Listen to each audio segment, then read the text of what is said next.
បាទស្វាគមន៍ថ្មីជាមួយនឹងកម្មវិធី Open Sport បាទវើមកជួបគ្នាសារជាថ្មីទៀតហើយប្រិមិត្តបាទសម្រាប់ថ្ងៃនេះតែម្នាក់ឯងទេបាទដោយសារ Admin Tiger ក៏រវល់បាទអញ្ចឹងសម្រាប់ថ្ងៃនេះផងដែរក៏ជាការប្រកួតបាទយប់នេះក៏ដូចជាព្រឹកស្អែកគឺជាការប្រកួតបញ្ចប់បាទសម្រាប់ជុំទី3បាទគ្រប់ពូលបាទអញ្ចឹងសម្រាប់ការប្រកួតគឺស្វែងរកក្រុមដែលបានប៉ះគ្នានោះគឺចង់គ្រប់ទៅហើយបាទនៅសល់តែប្រហែលទៀតទេបាទយ៉ាងណាមិញសម្រាប់អាសង់ទីនគឺគាត់គេថាត្រៀមខ្លួនរួចរាល់ហើយដោយសារតែអាសង់ទីនគឺស្ថិតនៅក្នុងលេខរៀងទី1បាទអញ្ចឹងសម្រាប់ព្រឹកមិញការប្រកួតនោះគឺឃើញហើយបាទសម្រាប់អាសង់ទីនប៉ះជាមួយនឹង Cape Verde អញ្ចឹងការប្រកួតយប់នេះសម្រាប់បាទស្អែកព្រឹកបាទគឺអាសង់ទីនគឺបានត្រឹមតែជាការប្រកួតកំដរឆាកតែប៉ុណ្ណោះ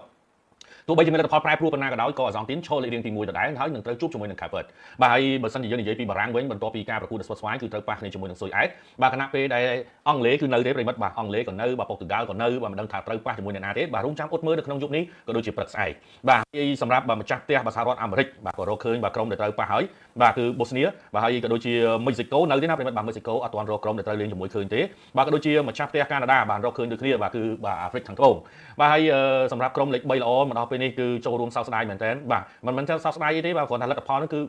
សង្ឃឹមតែ1%តែប៉ុណ្ណោះបាទសម្រាប់បាទកូរ៉េខាងត្បូងបាទហើយលេខទៅមើលការប្រកួតព្រឹកមិញតាមពិតទៅអេស្ប៉ាញបានជួយកូរ៉េបាទល្អហើយបាទបន្ទាប់ពីយកឈ្នះទៅលើអ៊ុយរ៉ូហ្គាយប៉ុន្តែអ្វីដែលមិនដឹងស្មាននោះគឺសម្រាប់សេនីហ្គាល់បាទអាចយកឈ្នះបានរហូតដល់5-0ឯណោះបាទត្បិតតែមានតែ3បន្ទុកមែនបាទប៉ុន្តែបាទគឺមានគ្រាប់បាល់ចំណេញរហូតដល់2គ្រាប់គណៈពេលដែរបាទកូរ៉េខាងត្បូងគឺជំពាក់គ្រាប់ចំនួន1គ្រាប់បាទអញ្ចឹងគឺសេនីហ្គាល់នេះនៅពីលើកូរ៉េទៅទៀតបាទស្របពេលនៃការប្រកួតយប់នេះបាទគឺឃើញថាសម្រាប់កូរ៉េបាននាំមុខបាន2ក្រុមហើយបាទ2ប្រទេសហើយអញ្ចឹងនៅសល់2ប្រទេសទៀតល្អគឺមានតែ3ប្រទេសទេបាទអញ្ចឹងនៅក្នុងចំណោម3នេះគឺត្រូវធ្វើយ៉ាងណាឲ្យបាន2បានកូរ៉េខាងត្បូងនេះអាចបន្តបាទទៅកាន់វគ្គបន្ទាប់បានបើមិនអញ្ចឹងទេគឺទៅមុខអត់រួចទេបាទសម្រាប់រាត្រីនេះទៀតសោតបាទប្រសិនបើក្នុងករណីដែលយើងឃើញថាសម្រាប់ក្រុមដែលនៅលេខ3ទាំងអស់ណាបាទយប់នេះចាញ់ទាំង3ណាបាទគឺបាទស្កុតឡែនក៏គេមានឱកាសទៅដែរបាទប៉ុន្តែយ៉ាងណាមិញក៏ប្រិមត្តយើងដឹងហើយថាសម្រាប់ក្រូអាតគេមិនអន់អីបាទប៉ុន្តែយ៉ាងណាមិញក៏យើងមិនទាន់មើលងាយទៅលើហ្គាណាដែរព្រោះរដូវកាលនេះហ្គាណាគេល្អបាទអញ្ចឹងប្រសិនបើការប្រកួតចុងក្រោយបើហ្គាណានិងក្រូអាតសុំត្រឹមស្មើរៀងខ្លួនបាទក៏ក្រុមទាំងពីរនេះគឺឡើងទៅកាន់វគ្គបន្ទាប់ដែរក៏ព្រោះតែបច្ចុប្បន្ននេះក្រុមលេខ3ដែលល្អបាទគឺមាន4បន្ទុកនោះគឺមានតែ4ក្រុមទេបាទអញ្ចឹងយប់នេះបាទគឺមាន3ពូលអញ្ចឹងលេខ3ដែលល្អគឺមានតែ3ពូលទេ3ក្រុមនេះអញ្ចឹងបើគាត់បាន3-3ឬក៏4-4ទាំង3នេះគឺគាត់ទៅមុខទាំង4ទាំង3នេះតែម្ដងបាទចឹងសម្រាប់កូរ៉េខាងត្បូងគឺលទ្ធភាពនៅក្នុងការឡើងទៅកាន់វគ្គបន្ទាប់នោះពេលនេះនៅសល់មិនសមខ្ញុំឲ្យ5%សម្រាប់យប់នេះគឺនៅសល់តែបាទ 0.1% ទេតិចមែនតើបាទសម្រាប់កូរ៉េខាងត្បូងព្រោះដោយសារហេតុអីប្រិមិត្តអញ្ចឹងខ្ញុំលើកឡើងថាសម្រាប់ការប្រកួតនៅក្នុងរដូវកាលនេះដូចជាអាចនឹងកំណត់បាទជួបវាសនារបស់ក្រុមខ្លួនឯងបានបាទដូចប្រិមិត្តបានឃើញអញ្ចឹងគ្នាក្រុមលេខ3នៅជាមួយនឹងក្រុមលេខ2គឺគាត់បាទព្យាយាមត្រឹមតែស្មើគាត់អ្នកលេខ3ក៏គាត់មាន3បន្ទុកឬក៏មាន4បន្ទុកអាចនឹងឈរលេខរៀងលេខ3ល្អបាត់ទៅហើយអញ្ចឹងសម្រាប់ការប្រកួតនៅក្នុងឆ្នាំនេះវាហាក់បីដូចជាបាទត្រៀមដឹងខ្លួនមុនទៅហើយបាទសម្រាប់បាទក្រុមដែលត្រូវលេងណាបាទអញ្ចឹងចំណុចនេះគឺជាចំណុចមួយដែលខ្ញុំបានជម្រាបជូនប្រិមត្តថាបើសិនជាអាចចង់បានឲ្យដូចដើមវិញបាទចង់បានឲ្យដូចដើមវិញបាទវាល្អមើលជាងបាទហើយក៏វាការប្រកួតវាខ្លាំងប៉ះជាមួយនឹងខ្លាំងគឺល្អមើលចាប់តាំងពីវគ្គជម្រុះក្នុងពូលទៅតែម្ដងបាទយ៉ាងណាមិញសម្រាប់នៅក្នុងរាត្រីនេះចាប់ផ្ដើមបើកឆាបាទគឺពូល L មុនបាទគឺមានបាទអង់គ្លេសជាមួយនឹងប៉ាណាម៉ាបាទក៏ដូចជាក្រូអាជាមួយនឹងហ្គាណាបន្តមកទៀតម៉ោង6កន្លះបាទគឺមានកូឡុំប៊ីជាមួយនឹងប៉ូទុយហ្គាល់ដែលជាការប្រកួតសងសឹកបាទមិនសងសឹកទេការប្រកួតដណ្ដើមគ្នាបាទយកលេខរៀងទី1បាទអញ្ចឹងចំណុចនេះខ្ញុំជម្រាបជូនប្រិមត្តថាតើប៉ូទុយហ្គាល់គួរតែព្យាយាមបាទដណ្ដើមជាមួយនឹងបាទកូឡុំប៊ីដែរទេបាទអញ្ចឹងខ្ញុំជម្រាបជូនប្រិមិត្តបន្តិចទៀតប៉ុន្តែគ្រាន់តែជម្រាបជូនប្រិមិត្តថាគួរតែចង់បានលេខ1សម្រាប់ពូនេះបាទព្រោះបើសិនជានៅស្ថិតនៅក្នុងលេខរៀងទី2នឹងត្រូវប៉ះជាមួយនឹងលេខ2ពូល L ហើយបាទសុំទោសវគ្គបន្ទាប់ទៀតនឹងអាចនឹងត្រូវប៉ះជាមួយនឹងអេស្ប៉ាញតែម្ដងបាទអញ្ចឹងប្រសិនបើគាត់នៅលេខ1គាត់អាចនឹងវែងឆ្ងាយបាទទៅមុខបានរហូតដល់វគ្គ8ក្រុមបាទបានតឹងរឹងណាបាទអញ្ចឹងសម្រាប់ប៉ូទុយហ្គាល់គឺគាត់ក៏ត្រូវព្យាយាមឈ្នះដែរនៅក្នុងរាត្រីនេះបើមិនអញ្ចឹងទេនឹងត្រូវស្ថិតនៅក្នុងលេខរៀងទី2បាទអាចនឹងប៉ះជាមួយលេខ2ពូល L ដែលនឹងត្រូវរកឃើញបាទនៅមុនដែលប៉ូទុយហ្គាល់នឹងត្រូវបាទប្រកួតបាទអញ្ចឹងចំណុចនេះក៏ជាចំណុចមួយដែលពិបាកដែរបាទហើយសម្រាប់ការប្រកួតព្រឹកមិញបាទលទ្ធផលដែលខ្ញុំមើលទៅសាហាវជាងគេនោះគឺសេនីហ្គាល់versusអ៊ីរ៉ាក់ខ្ញុំគិតថាក្នុងចិត្តថាខ្ញុំគិតថាប្រហែលជាស៊ីបានអស់ធំហើយបាទត្រឹម3-1អីណាបាទប៉ុន្តែមិនធម្មតាទេសម្រាប់សេនីហ្គាល់ហើយយប់មិញនេះព្រឹកមិញនេះប្រសិនបើអេស៊ីបអាចយកឈ្នះទៅលើអ៊ីរ៉ង់បានណាបាទអេស៊ីបនេះឯងមកគឺបាទនៅលេខ1ហើយបាទក៏ជួយទៅលើកូរ៉េខាងត្បូងទៀតប៉ុន្តែដល់ពេលស៊ីអត់បានធ្វើឲ្យអ៊ីរ៉ង់នេះបាននៅពីលើកូរ៉េខាងត្បូងសម្រាប់អ៊ីរ៉ង់គឺអត់ទាន់រួចខ្លួននៅឡើយទេប្រិមិត្តបាទព្រោះដោយសារអ៊ីរ៉ង់នេះបាទខុសគ្នាជាមួយនឹងកូរ៉េខាងត្បូងតែបន្តិចទេបាទខុសគ្នាតែបន្តិចទេគឺ3បន្ទុកដូចគ្នាម្នាក់បាទមានដប1ម្នាក់អត់មានបាទគ្រាប់បាល់ទេបាទអញ្ចឹងសម្រាប់ការប្រកួតនេះប្រសិនបើយប់នេះទាំងក្រូអាតទាំងអាល់ហ្សេរីទាំងកុងហ្គោគាត់ទាំង3នាក់រកបាន4បន្ទុកនោះមានន័យថាសម្រាប់អ៊ីរ៉ង់កូរ៉េខាងត្បូងនឹងត្រូវកាត់ចេញបាទអត់បានលេខ3ល្អនោះទេបាទអញ្ចឹងចាំមើលបន្តទៀតមើលតើយប់នេះបាននឹងទៅជាយ៉ាងណាបាទជំនឿអង់គ្លេសអាចឈ្នះអត់សម្រាប់អង់គ្លេសគឺងាយៗនៅក្នុងយប់នេះបើសិនជាយើងនិយាយអំពីប៉ាណាម៉ានេះអង់គ្លេសក៏ធ្លាប់យកឈ្នះរួចរាល់ហើយបាទកាលពី2018 6គ្រាប់ឯណោះបាទអញ្ចឹងសម្រាប់ការប្រកួតយប់នេះក៏គ្មានអីទៅលូតហក់ជាមួយនឹងអង់គ្លេសរួចដែរប៉ុន្តែគ្រាន់ថាជេកនឹងវាច្រើនបាទអង់គ្លេសឈ្នះហើយបាទតែប្រយ័ត្នទៅឈ្នះតែគាត់អញ្ចឹងណាបាទតែសម្រាប់កីឡាករអង់គ្លេសក៏សម្បូរទៅកីឡាករដែលចង់បានគ្រាប់បាល់ដែរណាសម្រាប់ World Cup លើកនេះព្រោះដោយសារតែគេគ្រប់គ្នាគេបានគ្រាប់បាល់ច្រើនហើយបាទនៅអង់គ្លេសមួយមើលទៅដូចរៀងតិចទួចស្ដៅជាងគេប្រហែលជាអាចនឹងព្រឹកយប់នេះប្រហែលជាអាចយប់នេះគឺអង់គ្លេសគេថាចង់រកគ្រាប់ដូចគេដូចឯងមើល Harry Kane រកគ្រាប់បានច្រើននៅ World Cup មើលកុំឲ្យតិចពេកអញ្ចឹងណាបាទអញ្ចឹងក៏វាអាចរឿងនេះកើតឡើងដែរ ប៉ុន្តែសម្រាប់គូនេះខ្ញុំគិតថាបើសិនជាប្រិមិត្តចង់វាយគឺអាចវាយបានបាទអង់គ្លេសគាត់អាចនឹងព្យាយាមលេងហើយបាទហើយការប្រកួតនេះអង់គ្លេសឲ្យចាញ់ណាប្រិមិត្តបាទអង់គ្លេសឲ្យចាញ់អង់គ្លេសនឹងព្យាយាមព្រោះដោយសារតែបើសិនជាអង់គ្លេសចាញ់អង់គ្លេសប្រឈមបាទជាមួយនឹងតាក់ទៅលេខ3ល្អបាទចឹងសម្រាប់ការប្រកួតនេះបាទអង់គ្លេសគឺមិនចាញ់ទេបើសិនជាយើងនិយាយស្រួលស្ដាប់ទៅគឺអង់គ្លេសគឺគាត់មិនចាញ់ទេបាទគ្រាន់ថាជេកវាអាចពិបាកតែខ្ញុំសម្រាប់ចិត្តខ្ញុំមិនប្រិមិត្តអាចយកបានអត់បញ្ហាទេប្រសិនបើយប់នេះអង់គ្លេសស្មើបាទហ្គាណាឈ្នះបាទទៅលើក្រូអាតបាទក៏អង់គ្លេសថយទៅរៀងទី2បាទបើសិនជាអង់គ្លេសស្មើបាទតែក្រូអាតបាទអាចយកឈ្នះបាទទៅលើហ្គាណាវិញក៏អង់គ្លេសនៅលេខ2បាទតែប្រសិនបើអង់គ្លេសឈ្នះបាទអង់គ្លេសដឹងតែនៅលេខ1ហើយបាទមិនភ័យទេបាទព្រោះឥឡូវគាត់មានគ្រាប់បាល់ចំណេញ2គ្រាប់ទៅហើយអញ្ចឹងយប់នេះបាទអង់គ្លេសស៊ីតែ2គ្រាប់ទៀតបាទឈរលើលេខ1ដដែលហើយបាទអត់បញ្ហាទេបាទជំនុំវាយប៉ូទុយហ្គាល់បានអត់កន្លះជ័យកន្លះស្និទ្ធសម្រាប់ប៉ូទុយហ្គាល់បាទសម្រាប់ប៉ូទុយហ្គាល់យប់នេះបាទបើសិនជាយើងនិយាយជាមួយនឹងកូឡុំប៊ីបាទគេធ្វើបានល្អជាងប៉ូទុយហ្គាល់ដោយពីប្រកួតឈ្នះទាំងពីរប្រកួតមាន6ពិន្ទុបាទគណៈពេលដែលប៉ូទុយហ្គាល់វិញប្រកួតដំបូងស្មើជាមួយនឹងកុងហ្គោដែលធ្វើឲ្យមានភាពតានតឹងមែនទែនបាទយប់នេះបាទប៉ូទុយហ្គាល់ឲ្យជ័យកន្លះស្និទ្ធបើសិនជាយើងនិយាយពីប៉ូទុយហ្គាល់នេះគឺមានអត្ថភាពនៅក្នុងការឈ្នះទៅលើកូឡុំប៊ីបាទដើម្បីប្រកួតប្រជែងបាទយកតំណែងលេខ1ប្រសិនបើគាត់នៅលេខ1គឺគាត់ស្រួលជាងតិចណាប្រិមិត្តបាទបើគាត់នៅលេខ1បាទក្បិតតែគាត់នៅខាងចំហៀងជាមួយនឹងម្ចាស់ផ្ទះមេស៊ីកូប្រេស៊ីលអាសង់ទីនក៏ពិតមែនប៉ុន្តែបាទនៅក្នុងវគ្គបាទបើសិនជាគាត់ឡើងទៅបាទប៉ះជាមួយលេខ3រួចហើយឡើងទៅកាន់វគ្គ16ក្រុមគាត់ត្រូវប៉ះជាមួយអាចនឹងស្វីសឬអីទេបាទតែប្រសិនបើគាត់នៅចំហៀងបាទខាងឆ្វេងបាទជាប់ចំណាត់ថ្នាក់លេខ2វិញណាវគ្គ16ក្រុមគាត់អាចនឹងប៉ះគ្នាជាមួយនឹងអេស្ប៉ាញបាទបើវគ្គ16ក្រុមគាត់អាចនឹងប៉ះគ្នាជាមួយនឹងអេស្ប៉ាញបាទអញ្ចឹងចំណុចនេះគឺជាចំណុចដែលពិបាកណាបាទអញ្ចឹងប្រសិនបើគាត់នៅលេខ1វាល្អជាងលេខ2បាទបើសិនជាយើងនិយាយពីក្បួនគេចាប់ឆ្នោតមកគេអត់ឲ្យលេខដែលស្ថិតនៅក្នុងលេខរៀងដែលល្អជាងគាត់ទៅប៉ះជាមួយនឹងអ្នកដែលរៀងល្អស្មើគាត់ទេបាទភាគច្រើនគឺសម្រាប់អ្នកដែលនៅលេខល្អលេខ1អញ្ចឹងគឺគាត់ប៉ះជាមួយលេខ2លេខ3បាទអញ្ចឹងមកបាទអញ្ចឹងអត់មានអីស្រួលទេប្រសិនបើយើងនិយាយថាគាត់នឹងទម្លាក់ខ្លួនមកលេងនេះតែទម្លាក់ខ្លួនបានតែប្រកួតបន្ទាប់ទេប៉ុន្តែប្រកួតបន្ទាប់ទៀតគឺត្រូវប៉ះមួយជើងខ្លាំងបាទអញ្ចឹងឧទាហរណ៍ថាប៉ូទុយហ្គាល់បាទអត់អាចយកឈ្នះលើកូឡុំប៊ីស្មើបាទប៉ូទុយហ្គាល់អាចនឹងត្រូវប៉ះជាមួយនឹងក្រុមលេខ2បាទនៅក្នុង pool L របស់អង់គ្លេសអញ្ចឹងមានហ្គាណាហើយជាមួយនឹងក្រូអាតបាទមានហ្គាណាហើយនឹងក្រូអាតអញ្ចឹងបើសិនជាគាត់ប៉ះគូនេះហើយគូក្រោយអាចនឹងប៉ះជាមួយនឹងអេស្ប៉ាញហើយបាទប្រសិនអេស្ប៉ាញឈ្នះណាបាទអញ្ចឹងចំណុចនេះបើសិនជាប៉ូទុយហ្គាល់គាត់អាចយកឈ្នះកូឡុំប៊ីបានខ្ញុំគិតថាវាជារឿងមួយដែលបាទអាចមួយជ្រៅបាទអាចមួយជ្រៅបាទអញ្ចឹងយប់នេះបាទអាចដែរបាទប៉ូទុយហ្គាល់មិនអាចវាយបានមកទៅបាទជាប៉ូទុយហ្គាល់ចូលលេខ2ក្នុង pool ហើយបាទយើងក៏អាចនិយាយបានថាអាចបាទលេខ2ក្នុង pool ប៉ុន្តែបើសិនជាយើងកន្លែងទៅមើលការប្រកួតចុងក្រោយក៏មានផលលំបាកដែរเนาะបាទសម្រាប់កូឡុំប៊ីវាគាត់មិនជាណាស់ណាទេបាទមកល្មមបាទគណៈពេលដែលប៉ូទុយហ្គាល់ការប្រកួតចុងក្រោយរបស់គាត់ហ្នឹងគឺធ្វើបានល្អបាទធ្វើបានល្អបាទមកដល់ពេលនេះសម្រាប់ប៉ូទុយហ្គាល់មាន4ពិន្ទុមែនតែគាត់បាទមានគ្រាប់បាល់ចំណេញរហូតដល់5គ្រាប់បាទគណៈពេលដែលកូឡុំប៊ីមានគ្រាប់បាល់ចំណេញតែ3គ្រាប់ទេមាន6ពិន្ទុបាទកូឡុំប៊ីយកឈ្នះទៅលើយូបេគីស្ថាន3-1ហើយកូឡុំប៊ីយកឈ្នះទៅលើកុងហ្គោ1-0ទាំងលំបាត់លំបិនបាទអញ្ចឹងការប្រកួតនេះខ្ញុំគិតថាប៉ូទុយហ្គាល់ស៊ីហើយបាទខ្ញុំគិតថាប៉ូទុយហ្គាល់រវាងប៉ូទុយហ្គាល់ហើយជាមួយនឹងអង់គ្លេសគិតថាប៉ូទុយហ្គាល់យកប៉ូទុយហ្គាល់ល្អជាងតែយ៉ាងណាមិញសម្រាប់ប៉ូទុយហ្គាល់ក៏នៅស្ថិតនៅក្នុងលេខ3ល្អដែរបាទបើទោះជាប៉ូទុយហ្គាល់យប់នេះចាញ់បាទតែយ៉ាងណាមិញគឺប៉ូទុយហ្គាល់មិនចាញ់ទេអីប្រិមិត្តបាទប៉ូទុយហ្គាល់ទៅលេងចាញ់មិនកើតបាទបើកុងហ្គោឈ្នះបាទយូបេគីស្ថានបាទឈ្នះយូបេគីស្ថានបាន4ពិន្ទុក៏នៅតាមមិនទាន់ប៉ូទុយហ្គាល់ដែរបាទព្រោះប៉ូទុយហ្គាល់មានគ្រាប់បាល់ចំណេញ5គ្រាប់ហើយណាបាទអញ្ចឹងប៉ូទុយហ្គាល់នឹងតែលេខ2ហើយបាទប្រសិនបើក្នុងករណីស្មើឬក៏ចាញ់ទៅលើកូឡុំប៊ីបាទព្រោះដោយសារតែកុងហ្គោនឹងគឺស្មើជាមួយនឹងប៉ូទុយហ្គាល់មែនប៉ុន្តែគាត់មានគ្រាប់បាល់ចំណេញអត់មានទេបាទគឺជាពាក់មួយគ្រាប់បាទសម្រាប់កុងហ្គោបាទអញ្ចឹងប្រសិនបើកុងហ្គោយប់នេះឈ្នះបាទត្រឹមតែ 1-0 បាទក៏កុងហ្គោនេះបានឡើងទៅកាន់វគ្គ32ក្រុមដែរបាទអញ្ចឹងធ្ងន់តែប៉ូទុយហ្គាល់ទេបាទប៉ូទុយហ្គាល់គឺត្រូវយកឈ្នះកូឡុំប៊ីដើម្បីឲ្យស្ថិតនៅក្នុងខាងដែលងាយស្រួលបន្តិចបាទ32ក្រុមគេលេងបានជើងទៀតហើយបាទអត់មានជើងទេបាទគឺលេងមួយចប់មកអត់មានជើងអត់មាន2ជើងអត់មាន3ជើងទេប្រិមិត្តក៏មានការយល់ច្រឡំជាមួយនឹង UEFA Champions League ណាបាទ World Cup មិនមែន UEFA Champions League ទេបាទរងកាណាបាទអត់កាណាបាទបើប្រិមិត្តមើលកន្លែងទៅមើលក្រូអាតបាទជាមួយនឹងហ្គាណាប្រិមិត្តប្រកាសជាគិតថាបាទនេះក្រូអាតដូចជាទំនងជាងចឹងហើយបាទប៉ុន្តែកុំភ្លេចថាហ្គាណានៅក្នុងរដូវកាលនេះគាត់កាចគួរសមបាទសម្រាប់ហ្គាណាគឺមិនទាន់ចាញ់នៅឡើយទេបាទហ្គាណាធ្វើបានល្អជាមួយនឹងជម្រើសជាតិអង់គ្លេសគណៈពេលដែលក្រូអាតនេះបានចាញ់ទៅលើអង់គ្លេសរួចទៅហើយក្នុងលទ្ធផល4-2បាទអញ្ចឹងមានន័យថាបាទអង់គ្លេសស៊ីក្រូអាតបាទហើយអង់គ្លេសអាចស៊ីហ្គាណាបានអញ្ចឹងមានន័យថាហ្គាណាកម្រិតគៀកជាមួយនឹងអង់គ្លេសបាទអញ្ចឹងក្រូអាតប្រហែលជាស៊ីទៅមិនរួចទេបាទនេះអាចស្មើបាទអញ្ចឹងស្មើប្រិមត្តថាជាឆ្លាញ់ទៅលើហ្គាណាបានអញ្ចឹងណោះបាទអាចឆ្លាញ់ទៅលើហ្គាណាបានបាទចាខ្ញុំគិតថាបាល់នេះប្រហែលជាក្រូអាតស៊ីមិនកើតទេបាទស៊ីមិនកើតទេបាទហ្គាណានេះគឺតឹងណាបាទអង់គ្លេសសុទ្ធគាត់ឡើងវេទនាបាទត្បិតតែគ្រប់គ្រងក៏ដូចជាការសុទ្ធច្រើនប៉ុន្តែការបិទរបស់ហ្គាណានេះគឺគេណៃណាន់មែនតើបាទប៉ុន្តែសម្រាប់គូខ្ញុំមិនឲ្យគូនេះទេបាទកូឡុំប៊ីមានលទ្ធភាពឈ្នះកុងហ្គោប៉ូទុយហ្គាល់បាទត្រឹមស្មើហើយបាទយល់បាទពីចំណុចហ្នឹងប៉ុន្តែកុំភ្លេចថាស៊ីកុងហ្គោក៏ស៊ីវេទនាដែរបាទស៊ីកុងហ្គោក៏ស៊ីវេទនាដែរហើយការដែលលេងប្រកួតដំបូងមិនប្រកាសថាជារឿងមួយដែលល្អទេណោះបាទយើងមើលកូរ៉េខាងត្បូងមើលបាទស៊ីឆែកស៊ីអីបាទដល់ពេលចុងក្រោយទៅចាញ់អាហ្វ្រិកខាងត្បូងឃើញអត់បាទឥឡូវយើងអាចយកឥឡូវមកប្រៀបធៀបគ្នាបានទេបាទសម្រាប់ជាជាតិបាទអញ្ចឹងយើងនិយាយថាអូបាទបានប៉ូទុយហ្គាល់បានត្រឹមស្មើមួយកុងហ្គោយើងក៏លេខទៅមើលបាទកូរ៉េខាងត្បូងវិញបាទកូរ៉េខាងត្បូងបាទយកឈ្នះទៅលើឆែកបាទហើយឆែកនឹងស្មើជាមួយនឹងអាហ្វ្រិកខាងត្បូងអញ្ចឹងមានន័យថាកូរ៉េខាងត្បូងក៏មានកម្រិតលើឆែកលើអាហ្វ្រិកខាងត្បូងដែរ បាទអញ្ចឹងវាអត់ធំអីបាទគឺកូរ៉េខាងត្បូងគឺស្មើប៉ុន្តែបែរទៅជាចាញ់ឃើញអត់បាទអញ្ចឹងចំណុចហ្នឹងបាទយើងនិយាយអាកន្លែងហ្នឹងគឺมันអាចនិយាយបានទេបាទព្រោះដោយសារតែបាទវាស្ថិតនៅក្នុងគេហៅថាសបាគ្នានោះទេបាទ over Portugal Honda Dream កុំអីបាទ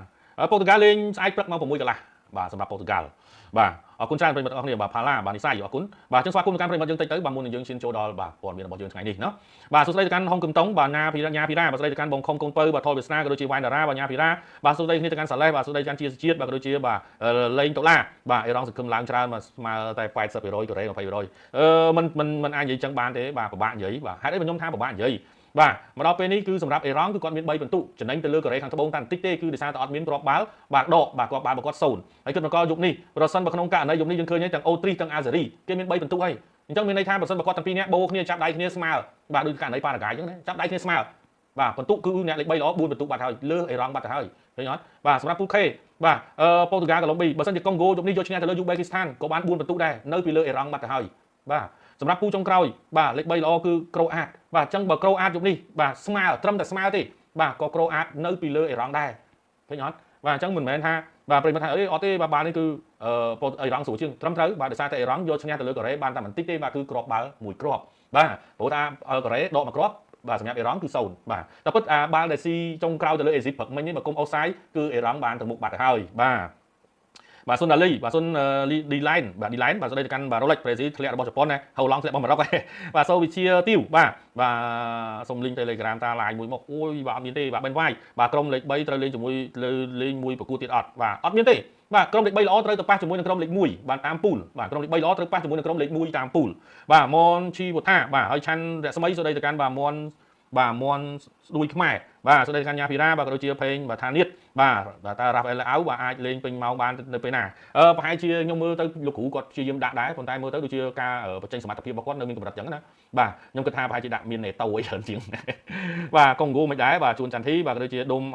ប៉ូកាលីបបាទប៉ូទុយហ្គាល់ឈ្នះអាចប៉ះអាសង់ទីនអត់ប៉ះបាទប្រសិនបើប៉ូទុយហ្គាល់ឈ្នះប៉ះអាសង់ទីននៅវគ្គ8ក្រុមចុងក្រោយឯនោះប្រិមិត្តបាទឆ្ងាយប៉ុន្តែប្រសិនបើប៉ូទុយហ្គាល់ស្មើប៉ូទុយហ្គាល់នៅលេខរៀងទី2នឹងត្រូវប៉ះជាមួយនឹងលេខ2 Pool L បាទរបស់អង់គ្លេសហើយប្រសិនបើប្រកួត32ក្រុមឈ្នះអាចនឹងត្រូវទៅប៉ះជាមួយនឹងអេស្ប៉ាញវគ្គ16ក្រុមណាបាទនៅខាងនេះជួបអាសង់ទីនតែវគ្គ8ក្រុមនៅខាងនោះប៉ះអេស្ប៉ាញវគ្គ16ហ្មងបាទអញ្ចឹងរើសទៅរើសមួយណាបាទរើសមួយណាក៏ធ្ងន់ដែរបាទងួនម៉ារិតបាទអញ្ចឹងខាន់តែពេតូប្រិមិត្តខមមិនខ្លះទៅផុតអីអញ្ចឹងខ្ញុំអានអត់ទាន់ទេអញ្ចឹងខាន់តែពេតូបាទអត់បានស្វាគមន៍ខាន់តែពេតូបាទចុងខ្វាន់សាន់ទីយ៉ាហ្គោបាទលោតលេខ2យូរម្លេះការបាន3 4ដូចគេបាទជីងឆាយបាទហើយសួស្តីគ្នាទៅកាន់ផាឡានិស័យបាទជីងឆាយបាទហានីប៊ុនគិតបាទសួស្តីគ្នាទៅកាន់បាទសូតវិជាទីវបាទហើយសួស្តីទៅកាន់ហាទៀតស្មាមេកំបូផាតបាទសួស្តីទៅកាន់កែនសវណ្ណជីបាទសួស្តីគ្នាបាទទៅកាន់អេលិចខាបាទថលវាសនាក៏ដូចជាងួនម៉ារិតបាទសួស្តីគ្នាបាទហើយបាទតានិយាយស្ងួតល្អមែនបាទចង់ឲ្យខ្ញុំនិយាយដាក់ទឹកបាទគុណច្រើនបាទបើស្អីឆ្លងដែនក៏ដូចជាហូស៊ីងបាទណេតវិបុលបាទគឺដេកគ្នាទៅកាន់បូរ៉ាអង់គ្លេសលេងម៉ោង2បាទអង់គ្លេសលេងម៉ោង2បាទប្រិមិត្តបាទម៉ោង2យប់បាទអត់ទេម៉ោង4បាទសុំទៅម៉ោង4មិនម៉ោង2ទេណាបាទម៉ោង4បាទខុសម៉ោងបាទកាន់តែពេតូបូរ៉ាបាទស្ដីទៅកាន់សុជាតិទេពអាសង់ទីនស៊ីម៉ាណាអាសង់ទីនគេលេខ1ហើយអាសង់ទីនស្អែកក៏ដាក់មេស៊ីទេបាទសុកលេងបាទសៀកលេងបាទស្ដីគ្នាបាទស្ដីទៅកាន់សៀកលេងបាទបងមានបាទកាប់វ៉ែកម្រិតមិនមានជំរឿជាតិកម្ពុជាយើងទេហេតុអ្វីប្រទេសកាប់វ៉ែល្អម្លេះបាទប្រិមិត្តត្រូវមើលកាយសម្បទាទៅមើលអីគេផងបាទប្រិមិត្តចូលចិត្តប្រៀបធៀបអញ្ចឹងខ្ញុំឆ្ងល់នេះបាទហើយចូលប្រិមិត្តប្រៀបធៀបកាប់វ៉ែទៅចូលប្រិមិត្តមិនទៅប្រៀបធៀបជាមួយនឹងថៃជាមួយនឹងសៀមជាមួយនឹងវៀតណាមផងប្រជាជនសិតតែ100លាននោះបាទ60លាន100លានចុះហេតុអីបានយើងប្រៀបធៀបតែជាមួយកម្ពុជាបាទអីប្រិមិត្តចូលចិត្តប្រៀបធៀបយកក្រុមកាប់វ៉ែបាទដូចជាការវិវត្តអីគេស្អីគេ Greenland អីបាទដែលលេងបានល្អនោះបាទប្រិមិត្តយកមកប្រៀបធៀបទៀតបាទមកប្រៀបធៀបជាមួយនឹងយើងចូលមកប្រៀបធៀបជាមួយឥណ្ឌូនេស៊ីចូលមកប្រៀបធៀបជាមួយនឹងម៉ាឡេស៊ីមកប្រៀបធៀបជាមួយនឹងសៀមប្រៀបធៀបជាមួយនឹងវៀតណាមបាទប្រជាជនគេច្រើនជាងយើងផងហើយយើងតែ17លានអ្នកហ្នឹងបាទហើយចូលមកប្រៀបធៀបមួយយើងបាទកុំអវិជ្ជមានលើបាទប្រទេសជាតិខ្លួនឯងពេកបាទខ្ញុំសូមអង្វរហ្មងបាទកុំមានបាទភាពអវិជ្ជមានលើប្រទេសខ្លួនឯងពេកបើមិនជាយើងអត់ចូលចិត្តទេយើងឈប់តាមដានតែម្ដងប៉ុណ្ណឹងចប់បាទសហព័ន្ធបាល់ទាត់ជំរឿនជាតិយើងឈប់មើលទាំងអស់ទៅចប់សាច់រឿងហើយបាទអត់ចាំបាច់អីទៅត្រូវទៅប្រកួតប្រជែងត្រូវទៅឌឺទៅដងត្រូវទៅនិយាយរហូតនោះទេបាទវាអត់មានប្រយោជន៍អីទេព្រោះថាយើងខំប្រឹងនិយាយខំប្រឹងថាហ្នឹងគឺថាមកឲ្យខ្លួនឯងដដែលទេវាអត់មានអីទេបាទរចនាគុណខ្មែរបាទយន្តកំហូក៏ដូចជាសុភាខានបាទយន្តសន្តិខ្វាន់ទីស្គូហូស៊ីងក៏ដូចទៅកាន់បាទតូរ៉ូអាជីតិកដេកបាទស្រីភិរៈបាទងីឈីយីបាទក៏ដូចជាបូរ៉ាមីបាទសុទ្ធទៅកាន់បងចន្ទាបាទដុល្លារសារឿនបាទសាបាស៊ីងបាទសុទ្ធដី បាទហើយសួស្ដីគ្នាទៅកាន់ញ៉ាពីរ៉ាបាទភ័ក្រសុផាញ្ញាសួស្ដីទៅកាន់បាទសូវិជាទីវបាទក៏ដូចជាដូមីណូសាណាយុទ្ធបាទកិត្តបញ្ញាបាទសួស្ដីទៅកាន់ហេងហៀបាទក៏ដូចជាពីតឺលីបាទសុកចាន់បាទសាឡេះបាទក៏ដូចជាបាទងួនច័ន្ទធីបាទងួនច័ន្ទធីបាទសួស្ដីគ្នាទៅកាន់បាទសាណាយុទ្ធគឺដោះស្រស់ជាបាទក៏ដូចជាតាសមោមបាទសួស្ដីបាទយប់នេះអត់សូវស្រួលទេបាទយប់នេះបាទចិនឌឿនបាទសួស្ដីគ្នាទៅកាន់រិនបាទតាំងពិសីបាទក៏ដូចជាសួស្ដីទៅកាន់ញីជីយីបាទអេលិចខាបាទធីចានបាទសួស្ដីទៅកាន់បាទវចរាអ៊ុនបាទហានជាតិលឹមបាទសួស្ដីទៅកាន់លឹមសុភ័ក្របាទហើយភាគច្រើនក្រុមខ្លាំងប៉ះជាមួយក្រុមរៀងស្ទើរទាំងអស់បាទមានខ្លះជាមួយខ្ញុំជម្រាបជូនបាទសេងស៊ីចេងបាទសួស្ដីទៅកាន់បាទនីវ៉ាត់សូក៏ដូចជាហេងស៊ីណេតបាទហានជាតិលឹមបាទស្ដីទៅកាន់បាទសមន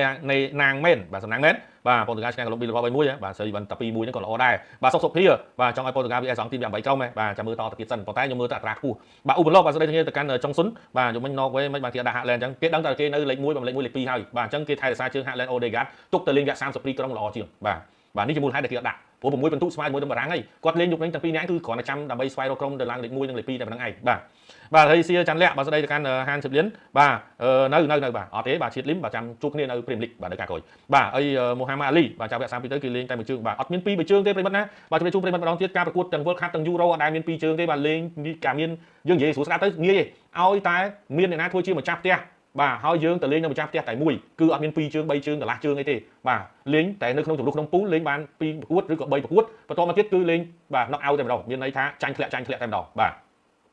បាទពាក់អាវតោកដាស់បាទយប់នឹងស៊ីអត់បាទជីងឆាយស៊ីប៉ុន្តែដឹងដៃជែកអត់បាទយវ៉ាសូបាទក៏ដូចជាញ៉ាពីរ៉ាបាទសាផ្លៃសាបាទហើយវណ្ណាមនុស្សបុរាណបាទការិកដឹងស្មើជាមួយនឹងអាសងទីនហើយបាទចាំតពេលនាទីបាទហើយសួស្ដីទៅកាន់វណ្ណាមនុស្សបុរាណបាទក៏ដូចជាសជាតិបាទហើយសួស្ដីដូចគ្នាបាទហើយដាណាបាទក៏ដូចជាលាញ៉ាំដាវ៉ាន់ដេតបាទនីវ៉ាសូបាទក៏ដូចជាសូប្រប៉ៃបាទសួស្ដីដូចគ្នាបាទសុកជាតិទៀតបាទតាបងឯងគិតថាក្រុមណាអាចឡើងវគ្គចុងក្រោយបាទតែក្រុមខ្ញុំបានសតលីជូនប្រិមិត្តហើយបាទហើយហូស៊ីងបាទលេងឲ្យឈ្នះអ្នកចិត្តខាងទៅបាទងួនម៉ារិតបាទសួស្ដីជាបាទពិសិដ្ឋ SK បាទលឹមសុភ័ក្របាទហើយសួស្ដីដូចគ្នាទៅកាន់ចុងស៊ុនបាទ32ក្រុមសម្រាប់មកជាងក្រុមចៃពូលបាទយកពិសីបាទក៏ដូចជានូប៊ុនធុនបាទឧត្តមស្រេងបាទក៏ដូចជាសួស្ដីទៅកាន់រស្មីអៃសបាទបងខ្វាន់សទ្ធីបាទសងទីណាដាក់មេស៊ីរកក្របបាល់អត់ទេបាទព័ត៌មានចុងក្រោយថាបាទលោកគ្រូបាទស្កាឡានីគាត់នឹងបាទទុកជើងមេស៊ីបាទព្រោះឥឡូវគាត់បំបែកកំណត់ត្រាហើយអញ្ចឹងអត់អាចបាច់ឲ្យគាត់លេងទៀតទេបាទកុំឲ្យពេលដែលទៅលេងហ្នឹងវាអាចនឹងមានបញ្ហាអញ្ចឹងបាទគួរទៅថាបាទតានេះបានលេង World Cup អត់បាទអត់បានលេងទេបាទបានត្រឹមមួយ live បាទពិភាក្សាបាទអែមសឹងហនបាទស្ដីទៅកាន់នីវ៉ាត់សូមូហាម៉ាត់អាលីបាទញ៉ាពីរ៉ាបាទសៀកម៉ៃក៏ដូចជាឡាំបាទកុំវាយអីបាទ ADM ហ៎បាទអេលិចខាបាទប៉ែនធីមក៏ដូចជាយើងកំហ៊ូបាទប៊ិនវាយបាទក៏ដូចជាបាទលេងល្អបានមួយក្រុមអន់អត់ទេបាទយុគមិញគឺអត់ដាក់អូដេហ្គាតបាទអត់ដាក់ហាក់ឡែនទេណាបាទសម្រាប់ណូវេបាទហើយសម្រាប់ការប្រកួតយុគមិញគឺសម្រាប់បារាំងគឺដាក់ឡើងពេញជើងបាទអញ្ចឹងយើងអាចនិយាយបានថាណូវេគេទុកជើងទេបាទអញ្ចឹងបើសិនជាលេងមែនតើខ្ញុំនៅតែនិយាយតារាយថាមិនឈ្នះបារាំងទេបាទគ្រាន់ថាមិនដល់ថ្នាក់ស៊ីច្រើនដល់ថ្នាក់ហ្នឹងអញ្ចឹងបាទលេងសុភ័ក្របាទស្ដីទៅកាន់ជីងឆាយបាទហើយញ៉ាពីរ៉ាបាទហើយក៏ដូចជាបា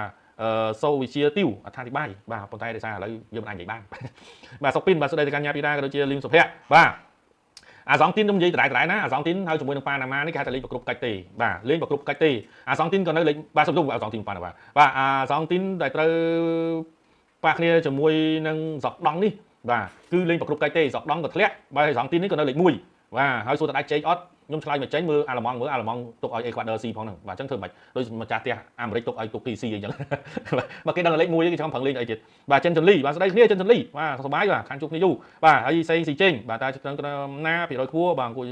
បាទ Rolex មេស៊ីបាទក៏ដូចជាបាទចាន់រស្មីបាទមេស៊ីបាទរាហូក៏ដូចជានីវ៉ាត់សូបាទបងមានបា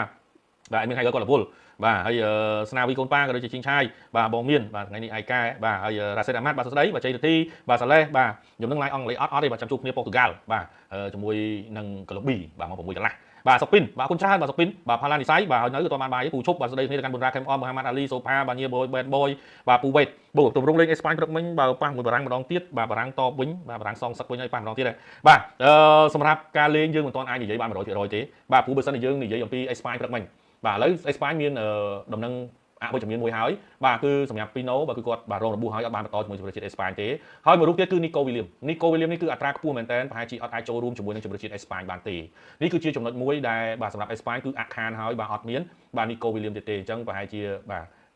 អត់បានលេងទេបាទសម្រាប់នីកូវីលៀមហើយយប់មិញយើងព្រឹកមិញយើងក៏ឃើញដែរអត់ដាក់ Foren Torres បាទហើយក៏បាទ Dani Olmo បាទក៏រាន់ប្រយុទ្ធកណ្ដាលគឺដាក់បាទអូសាយ៉ាបលបាទហើយបើសិនជាយើងនិយាយពីបម្រើក៏មិនដាក់ Gavi ជាមួយនឹង Pedri មួយគ្នាដែរបាទអញ្ចឹងវានៅសល់បាទក្បួនបន្ថែមទៀតសម្រាប់លោក Fuente បាទអត់ទាន់ចប់ទេណាបាទអញ្ចឹងយើងកុំទាន់មើលងាយគ្រាន់តែទម្រង់លេងបាទប៉ុណ្ណេះយើងឃើញ COI ទាំង guy ទាំងលោកវិទាំងនេះយើងថាអេស្ប៉ាញលេងទៅមិនរួចទេប៉ុន្តែសម្រាប់លោក Fuente នេះគឺគាត់ លាក់បកាយលាក់កីឡាករនិងលាក់ក្បួនខ្នាតរបស់គាត់ណាបាទការស៊ីក៏គាត់មានរបៀបរបបរបស់គាត់បាទការលេងក៏មាននីតិក្នុងការដោះដូរកីឡាកររបស់គាត់ត្រឹមត្រូវមែនទែនបាទប៉ុន្តែយ៉ាងណាមិញយើងក៏ដឹងដែរថាសម្រាប់បាទជម្រើសជាតិអេស្ប៉ាញបើប្រៀបធៀបជាមួយនឹងជម្រើសជាតិបារាំងនៅពេលនេះគឺមិនអាចយកឈ្នះទៅលើជម្រើសជាតិបារាំងបាននោះទេបាទបើសិនជាយើងកន្លែងទៅមើលតំបន់ប្រយុទ្ធវិញណាតំបន់ប្រយុទ្ធរបស់បារាំងគឺសម្បូរបែបពេកហើយបាទមានតាំងពីបាទ Dembele ផងបាទ Mbappe ផងបាទ Oli ផង Due ផងបាទ Boaroka ផងបាទមានតាំងពី Thuram បាទម៉ាតេតាបា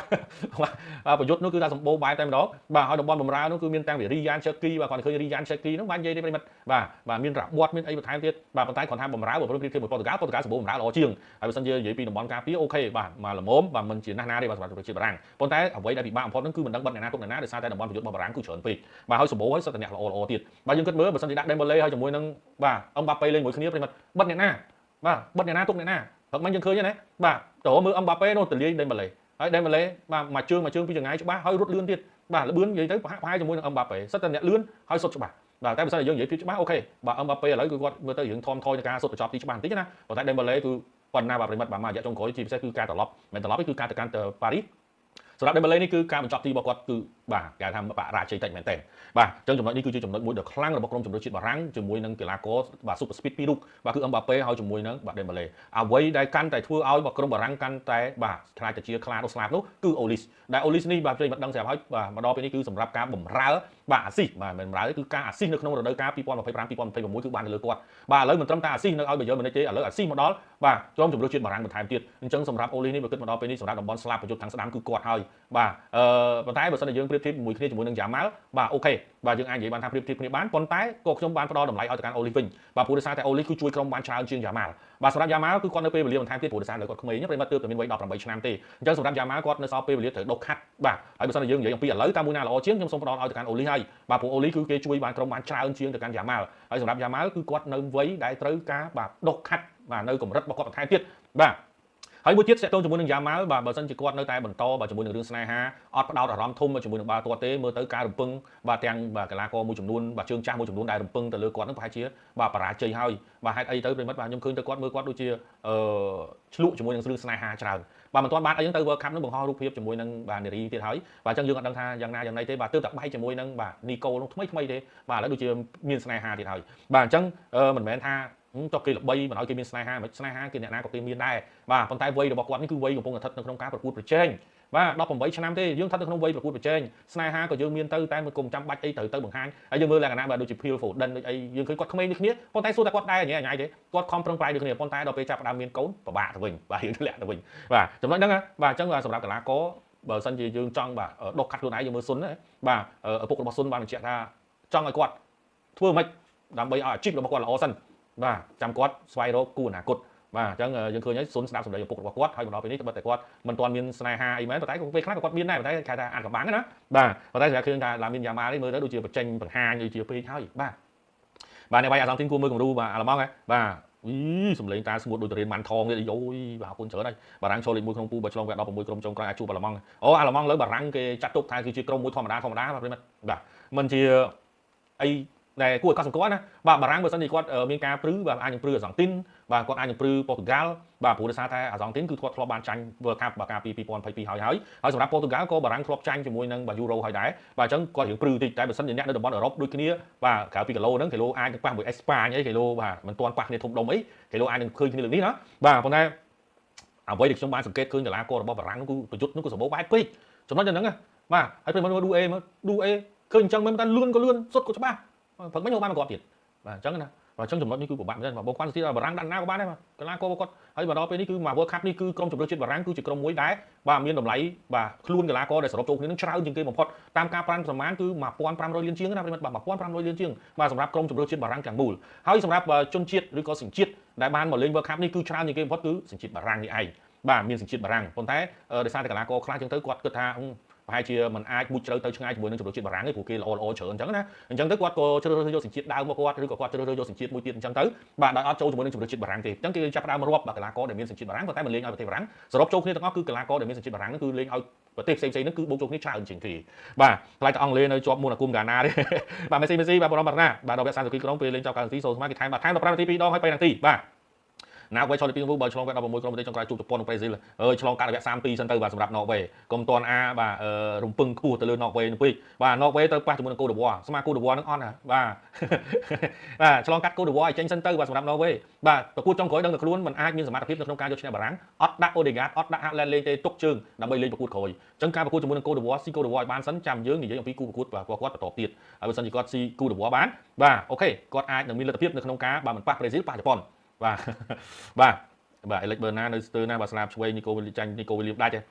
ចុះធ្វើមិនបាទរ៉ូឡិចបាទឥឡូវនីកូវីលីមក៏អត់ហ្វីតទៅបាទក៏អត់ហ្វីត 100% បាទសួស្ដីបាទស្ដីកាន់ជឹមកំហូក៏ដូចជាប្រិយមិត្តអស់គ្នាបានលើឈ្មោះខាន់តៃផៃតូណាបាទពូថ្ងៃនេះខមមិនប្រិយមិត្តច្រើនបាទគូថ្ងៃនេះខ្ញុំគិតថាកុងហ្គោវាយកសង្គមជាងគេអាយ៉ាបាទគូថ្ងៃនេះសម្រាប់ខ្ញុំគិតថាកុងហ្គោក៏មិនសូវដែរសម្រាប់ក្រុមដែលខ្ញុំមើលទៅទំនងនឹងពេញចិត្តជាងគេគឺអូទ្រីសបាទអូទ្រីសបើប្រៀបធៀបអាល់ហ្សេរីជាមួយនឹងអូទ្រីសគឺក្រុមទាំងពីរនេះមានអត្រាស្មើខ្ពស់បាទប៉ុន្តែគ្រាន់ថាសម្រាប់កម្រិតនៅក្នុងការលេងយើងមើលទៅគឺអូទ្រីសគេល្អជាងហើយបាទអូទ្រីសគេល្អជាងហើយគូនេះយើងវាយអូទ្រីសទៅវារៀងសំណំបន្តិចព្រោះ3ស្មើក៏អត់មានជ័យដែរយើងស្រួលចិត្តបន្តិចណាបាទហើយមួយទៀតហ្នឹងគឺសម្រាប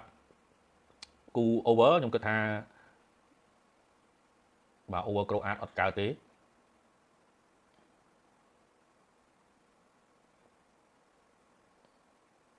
េបាទតែបើ over ក្រូអាតហ្នឹងក៏តំណងនេះបាទ over កុងហ្គោបាទ over កុងហ្គោតំណងជាងបាទ over កុងហ្គោតំណងជាងបាទពូពេលកីឡាករចូលទីលានមានកូនក្មេងកាន់ដៃកីឡាករមានអីដូចអូតែពុតអត់មានអីច្រើនទេបាទបើយើងនិយាយទៅគឺសម្រាប់កីឡាបាល់ទាត់នេះការកាន់ដៃក្មេងចូលទៅនេះគឺគេហៅថាលក្ខណៈកីឡាមិនរើសអើងបាទកីឡានាំមកនៅសន្តិភាពបាទកីឡានាំមកនៅសន្តិភាពធ្វើសាមគ្គីភាពអីចឹងទៅបាទអញ្ចឹងបើសិនជាយើងនិយាយទៅការដឹកដៃក្មេងហ្នឹងគឺខ្លះទៅគឺជាក្មេងដែលគាត់ជាថ្នាលបាទពេលខ្លះទៅក៏ក្មេងដែលស្ថិតនៅក្នុងកុមារកំព្រាអីចឹងណាបាទអញ្ចឹងសម្រាប់ការយកពួកគាត់មកនេះដើម្បីបង្ហាញបាទថាកីឡាមិនមានការរើសអើងណាបាទគឺអស់នឹងឯងវាអត់មានអីធំដុំទេបាទមិនមែនយកក្មេងហ្នឹងយើងអាចនិយាយពីថាក្មេងជាកុមារទំពាំងស្នងរស័យអីចឹងទៅបាទប៉ុន្តែវាអត់មានអីក្រៅពីហេតុផលរបស់គេគឺមានតែប៉ុណ្ណេះឯងណាបាទអត់មានអីទេហើយពេលខ្លះទៅក៏គេយកក្មេងដែល autism បាទឬក៏ក្មេងដែលគាត់ពិការភាពអីមកចឹងមកបាទព្រោះពេលខ្លះទៅគឺគេចង់បញ្ជាក់ពីចំណុចមួយហ្នឹងមិនមានការរើសអើងនិងផ្ដល់តម្លៃឲ្យកុមារចឹងទៅបាទតែប៉ុណ្្នឹងឯងបាទអត់មានអីធំដុំទេបាទបាទដៃគូគាត់រវល់បាទបើនិយាយទៅគាត់មានគ្រូសាគាត់បាទលោកយាយគាត់ចាស់ជរាអញ្ចឹងណាបាទអញ្ចឹងទៅគាត់អត់អាចបាទមកពេញលេញបានទេបាន2បាត់1បាន1បាត់2អញ្ចឹងទៅបាទកូឡាម៉ាតេតាទូរ៉ាំជំរឿនទី2ហើយបើនិយាយត្រង់ទៅដាក់សឹងដាក់ណាក៏បានតែក្រូអាចប្រកួតចាញ់កាលណាគឺធ្លាក់ត្រឹមវគ្គចែកពូលបាទឡាំបាទយប់នេះបាទ over អញ្ចឹងគាត់ថាសម្រាប់កុងហ្គោតំណងជាងគេបាទព្រោះកុងហ្គោចង់ឈ្នះបាទព្រោះកុងហ្គោចង់ឈ្នះបាទសម្រាប់បើសិនជាកុងហ្គោចង់ឈ្នះបាទកុងហ្គោស៊ីតែមួយគ្រាប់ក៏ល្អដែរប៉ុន្តែកុំភ្លេចថាប្រយ័ត្នថាយូបេគីស្ថានទាញកុងហ្គោតម្លាក់បាទនេះក៏អាចនិយាយបានថាទីបន្ទុងគ្នាដែរណាបាទព្រោះថាកុងហ្គោនេះក៏សម្បកែតការពារទេបាទប្រយុទ្ធរបស់គាត់ហ្នឹងក៏មិនសូវជាទៅទម្លុះបាទយូបេគីស្ថានណាដែរហើយយូបេគីស្ថាននេះទៅមួយក៏គួរសមដែរបាទនេះ over តំណងជាងគេទេមានគូហ្នឹងដែលមើលទៅតំណងជាងគេបាទក្រៅពីហ្នឹងទៅ over ក្រូអាតក៏មិនកើតបាទព្រោះដោយសារតែហ្គាណាដាក់ទៅក្រូអាតមកគ្រាប់សងំពឹបចប់បាទហើយសម្រាប់អង់គ្លេសវិញថ្លៃតែអង់គ្លេសស៊ីទៅបានតែមួយគ្រាប់បាទអង់គ្លេសគេឈប់ស៊ីអាហ្នឹងក៏ចប់ដូចគ្នាបាទស្របពេលដែលកូឡុំប៊ីមួយប៉ូទុយហ្គាល់ខ្ញុំគិតថាវាយប៉ូទុយហ្គាល់តំណងបាទព្រោះបាទបើសិនជានៅលេខ2គឺពិបាកណាស់ប្រិមិត្តបាទនៅលេខ2វគ្គបាទ16ក្រុមអញជួបអេស្ប៉ាញហើយបាទអញ្ចឹងវាយប៉ូទុយហ្គាល់បាន over កុងហ្គោហើយជាមួយនឹងវាយអូទ្រីសបាទសកដងអាចង់ទីអេជេនទីណាឬក៏អាចង់ទីហ្នឹងកុំអីល្អជាងបាទកុំអីល្អជាងបាទវគ្គសម្រាប់ខ្ញុំគេលេងថ្ងៃណាទៅលេងចាប់ពីស្អែកទៅឯប្រិមិត្តបាទគូបើកឆាដំបូងគេបាទគឺដូចជាអាហ្វ្រិកខាងត្បូងបាទគូបើកឆាដំបូងគេគឺអាហ្វ្រិកខាងត្បូងបាទប៉ះគ្នាជាមួយនឹងជំនឿចាប់ផ្ទះកាណាដាដែលនឹងប្រកួតនៅវេលាម៉ោង2យប់ស្អែកបាទមិនមែនយប់នេះទេម៉ោង2យប់ស្អែកបាទអញ្ចឹងស្អែកបើចប់ម៉ោង9យប់តែសុំទោសបាទម៉ោងចប់ម៉ោង9ព្រឹកអញ្ចឹងយប់ឡើងរហូតដល់ម៉ោង2បាទរំលងថ្ងៃខាងស្អែកបាទនឹងហើយគឺជាការប្រកួតបាទជុំទីការប្រកួត32ក្រុមគូទី1បាទបន្ទាប់ទៅទៀតថ្ងៃបន្ទាប់បាទគឺនៅវេលាម៉ោង12យប់បាទគឺរវាងប្រេស៊ីលហើយនិងជប៉ុនថ្ងៃ30ណាបាទប្រេស៊ីលហើយនិងជប៉ុនបាទម៉ោង3គឺអាល្លឺម៉ង់ប៉ារ៉ាហ្គាយម៉ោង8ព្រឹកហូឡង់ជាមួយនឹងម៉ារ៉ុកបាទនឹងម៉ោងបាទតាមហូឡង់ជាមួយនឹងម៉ារ៉ុកថ្ងៃទី30បាទបញ្ចេញចូលដល់ថ្ងៃ1ម៉ោង12យប់ទៀតបារាំងលេងម៉ោង4ភ្លឺជាមួយនឹងស៊ុយអែតបាទហើយព្រឹកឡើងម៉ោង7បាទសហរដ្ឋអាមេរិកជាមួយនឹងបូស្នី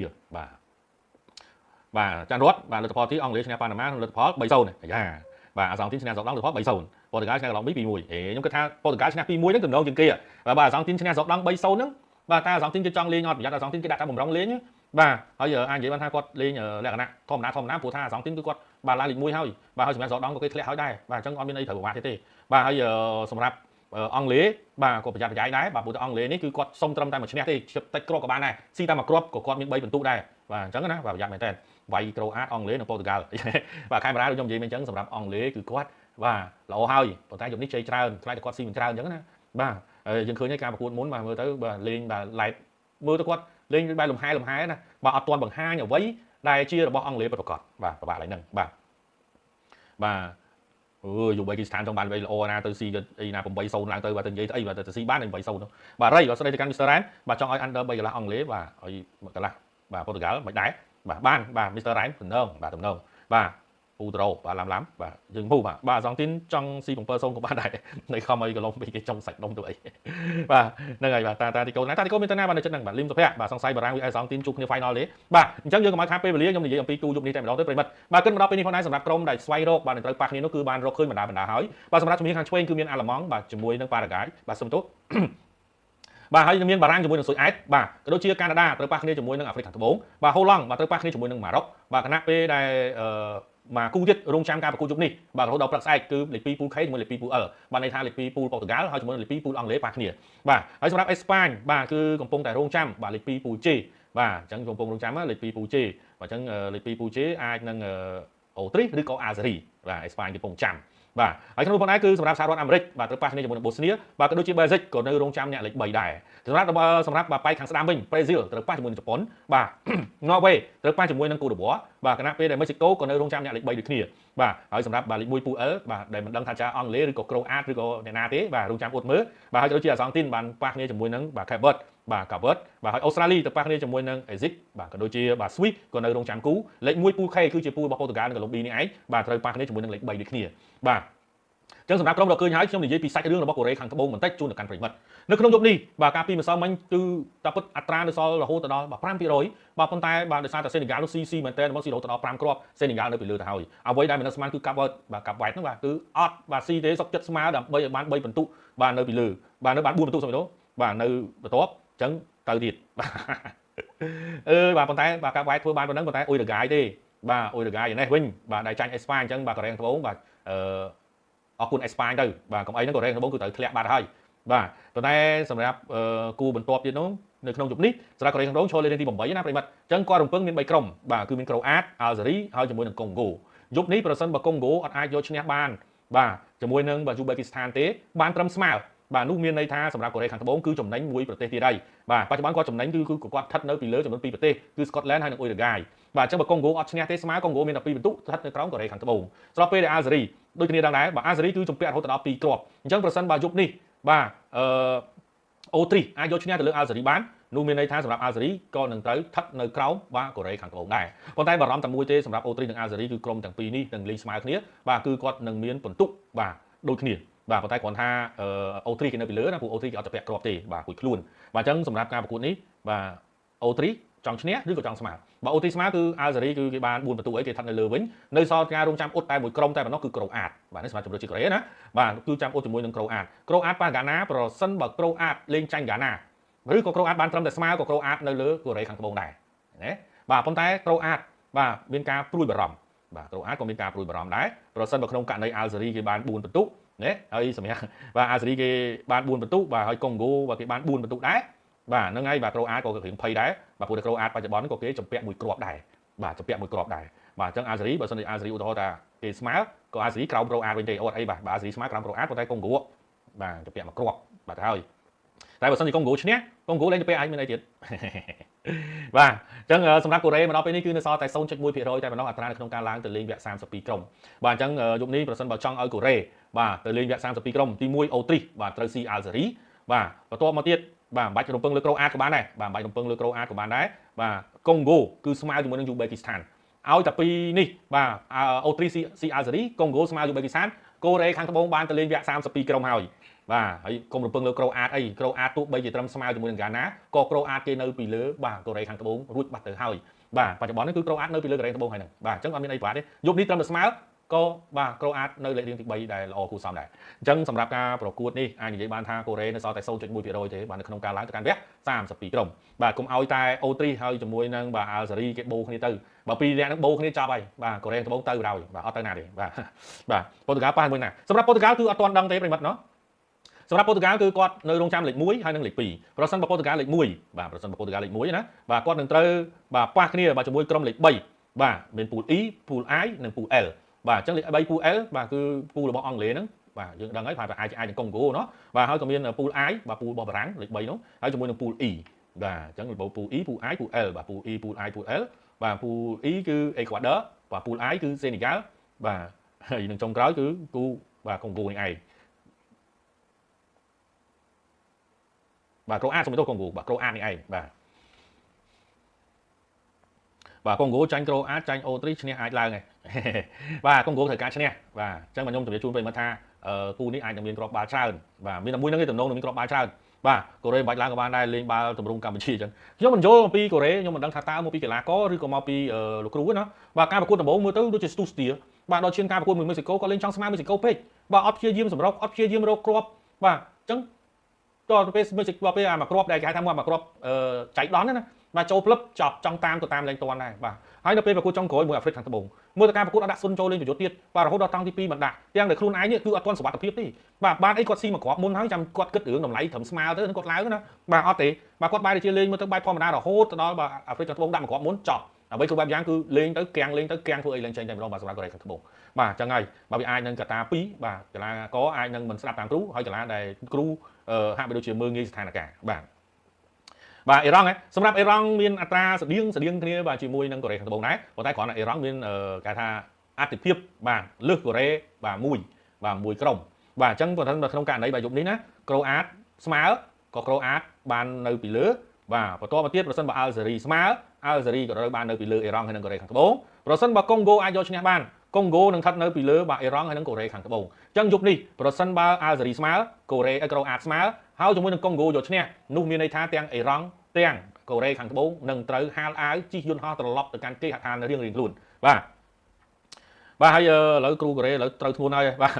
បាទកម្ពុជា2030អាចលើកពានអូយបាទតែនិយាយពីតាត្រាំចង់ឲ្យពីប៉ាមាន64ក្រុមអត់មានតកតងនឹងតាត្រាំទៀតទេណាបាទព្រោះតាត្រាំគាត់ផុតហើយបាទការប្រកួតក្រោយមិនមែននៅដីតាត្រាំទៀតទេបាទអត់តកតងនឹងតាត្រាំទេណាបាទសប្បាយសុបសៀងណាបើមាន64ក្រុមខ្ញុំគិតថាបើប្រិមិត្តនិយាយពីរឿងសុបសៀងប្រិមិត្តប្រហែលជាគិតថាល្អប៉ុន្តែសម្រាប់ខ្ញុំការប្រកួតវាលេងល្អមើលហើយបាទលេងដល់អញ្ចឹងវាលេងល្អមើលហើយវាលេងមានអ្វីដែលហៅថាការប្រកួតប្រជែងបាទហើយសម្រាប់ការប្រកួតធំប៉ុណ្ណាណីបាទបែរជាមើលទៅលេងលក្ខណៈថាធម្មតាបាទព្រោះតែការក្រុមខ្លាំងប៉ះទៅចាប់ឆ្នោតប៉ះមួយក្រុមមុំក្រុមមធ្យមនិងក្រៅមធ្យមអញ្ចឹងយកមកច្រើនពេកខ្ញុំគិតថាអត់ល្អមើលទេបាទប្រិមឃើញទេបាទការប្រកួតចាប់ដើមវគ្គជម្រុះក្នុងពូលមកបាទក្រុមខ្លាំងស៊ីជាមួយនឹងក្រុមមធ្យមក្រៅមធ្យមស៊ីសកប់បាទសួរថាមិនវិញឃើញដូចជាមួយសេនេហ្គាល់អីស៊ីញាក់សាច់ក្នុងកាត់ក្រហមតែមួយស៊ី5អីនោះបាទអញ្ចឹងបាទចំណុចអញ្ចឹងសួរថាតើល្អមើលដែរទេខ្ញុំគិតថាអត់សូវល្អមើលទេបាទព្រោះ World Cup រាល់ដងគឺវគ្គជម្រុះក្នុងពូលនេះគឺចាប់ដើមល្អមើលទៅតែម្ដងអញ្ចឹងបាទកុងហ្គោដឹងតែឈ្នះហើយយប់នេះបាទហើយមកពី94មកពីគ្រូបាទអាចដែរបាទខ្ញុំមើលទៅដូចមិនបាទលេងខ្លួនឯងក្នុងនាមជាអ្នកដែលកំពុងសន្សំពិន្ទុហើយបើលេងឈ្នះគេឲ្យហៅទៅថៃបើសិនជាយើងចង់ស្មើអូខេស៊ីគេឲ្យទៅចង់ស្មើទៅមកការលេងមួយមេស៊ីកូអញ្ចឹងបាទលេងមួយបាទដល់ពេលមេស៊ីកូបាទដាក់មួយពឹបបាទហើយមេស៊ីកូស៊ីមួយហ្នឹងស៊ីមិនមែនបាល់ល្អទេណាបាល់កំហុសអ្នកចាំទីនេះបាទដែលធ្វើឲ្យបាល់នេះរបូតទៅដល់ជើងរបស់មេស៊ីកូបាទហើយសួរថាល្អអត់បាទមិនជាល្អអីទេដល់គេស៊ីហើយមិនចាប់ដើមប្រឹងអត់ទៅមុខហើយដល់ពេលការប្រកួតជាមួយអាហ្វ្រិកខាងត្បូងអត់ដាក់ស៊ុនទេមកទៅដើរលេងបែបធម្មតាបាទចុងក្រោយគេស៊ីមិនចាប់ដើមប្រឹងក៏អស់ន័យដែរបាទព្រោះអាហ្វ្រិកខាងត្បូងគេចាប់ដើមបិទហើយវាបោបាទប៊ីតែនឹង2គ្រាប់ប៊ីតែនឹង2-0បាទរបស់អាហ្វ្រិកខាងត្បូងផងបាទអញ្ចឹងហើយខ្ញុំគិតថាវាអាចនឹងបញ្ហានៅក្នុងនេះគ្រូកូរ៉េឥឡូវហាងខ្លះពេលឯកការមិនឲ្យគាត់ចូលទេបាទដឹងដែរបាទកូរ៉េប្រើទម្រង់លេងបែបកម្ពុជាបាទលឹមសុភ័ក្របាទសាអូឌីអារ៉ាប៊ីប្រមិញត្រូវការឈ្នះតែអត់ហ៊ានលេងចង់ឈ្នះហើយបាទវាយអង់គ្លេសបាទអីរ៉ង់មិនទាន់បំបីកំណត់ត្រាឆ្លងផុតចែកពូលទេបាទលឹមសុភ័ក្របាទសាអូឌីអារ៉ាប៊ីប្រមិញត្រូវការឈ្នះតែអត់ហ៊ានលេងបាទចង់ឈ្នះលេងអត់បុកបាទហុងលីសុកណៃបាទនៅតែល្អមើលទូវគ្គ4ប្រទេសអានឹងរឿងរបស់ជាជាតិទេបាទខ្ញុំគិតថាវាគ្មានអីល្អមើលទេបាទគាត់នឹងវាជាកំណត់រៀងខ្លួនបាទមានអីល្អមើលបាទដូចជាការប្រកួតអាឡម៉ង់ជាមួយនឹងកូរ៉េកាវបាទល្អមើលអត់ខ្ញុំជឿថាអ្នកមើលគឺបានត្រឹមតែមើលឲ្យតែល្អមើលប៉ុន្តែអត់ដឹងខ្ញុំគិតថាតើយើងមើលបាល់ទាត់ដើម្បីអីបាទមើលដើម្បីឲ្យក្រុមមួយទៅលេងគ្របលើក្រុមមួយចាំតែស៊ីក្រុមមួយហ្នឹងល្អមើលខ្ញុំគិតថាអត់មានល្អមើលទេគូដែលល្អមើលគឺមានការសម្រុកគ្នាទៅវិញទៅមកការ counter គ្នាទៅវិញទៅមកព្យាយាមបិទបាទប្រើល្បិចរបោចនៅក្នុងការការពារបាទក៏ដូចជាការវាយបកអាហ្នឹងបានល្អមើលក្រុមមួយដែលបានដាក់សម្ពាធទៅលើក្រុមមួយដែលក្រុមមួយទៀតរហូតតែសុទ្ធចេញមកជើងមិនបានផងហើយយើងថាបាល់ហ្នឹងល្អមើលបាទខ្ញុំមិនដឹងថាតើបាល់នេះល្អមើលកន្លែងណាទេបើប្រិយមិត្តគិតថាបាល់ហ្នឹងល្អមើលខ្ញុំក៏អត់មានថាអីដែរបាទល្អមើលបានព្រោះហ្នឹងវាជាបាទទស្សនៈក៏ដូចជាការបាទចង់បាននៃការទស្សនារៀងខ្លួនបាទប៉ុន្តែសម្រាប់ខ្ញុំបាទការប្រកួតលុះត្រាតែមានការប្រកួតប្រជែងគ្នាមកខាងសម្រុកមកខាងទៀតទប់បាទមកសន្ទុះមកខាងដែលទប់នោះគឺគាត់សម្រុកមកវិញមានបុកទៅបុកមកចំបកគោទីអ្នកចាំទីសង្គ្រោះបានសុទ្ធពីចង្ងាយ free kick បានល្អមើលបាទបើសិនជាក្រុមខ្លាំងទៅលេងមួយក្រុមមធ្យមអត់មានបាល់លេងផងបានបាល់ទូឈូហើយយើងថាបាល់នឹងល្អមើលអូខេប្រិយមិត្តថាល្អមើលក៏ទស្សនាទៅចុះបាទតែសម្រាប់ខ្ញុំគិតថាអត់ល្អមើលទេបាទហើយរៃបាទ FIFA World Cup ឆ្នាំនេះដូចអត់សូវក៏ក្រៅសោះ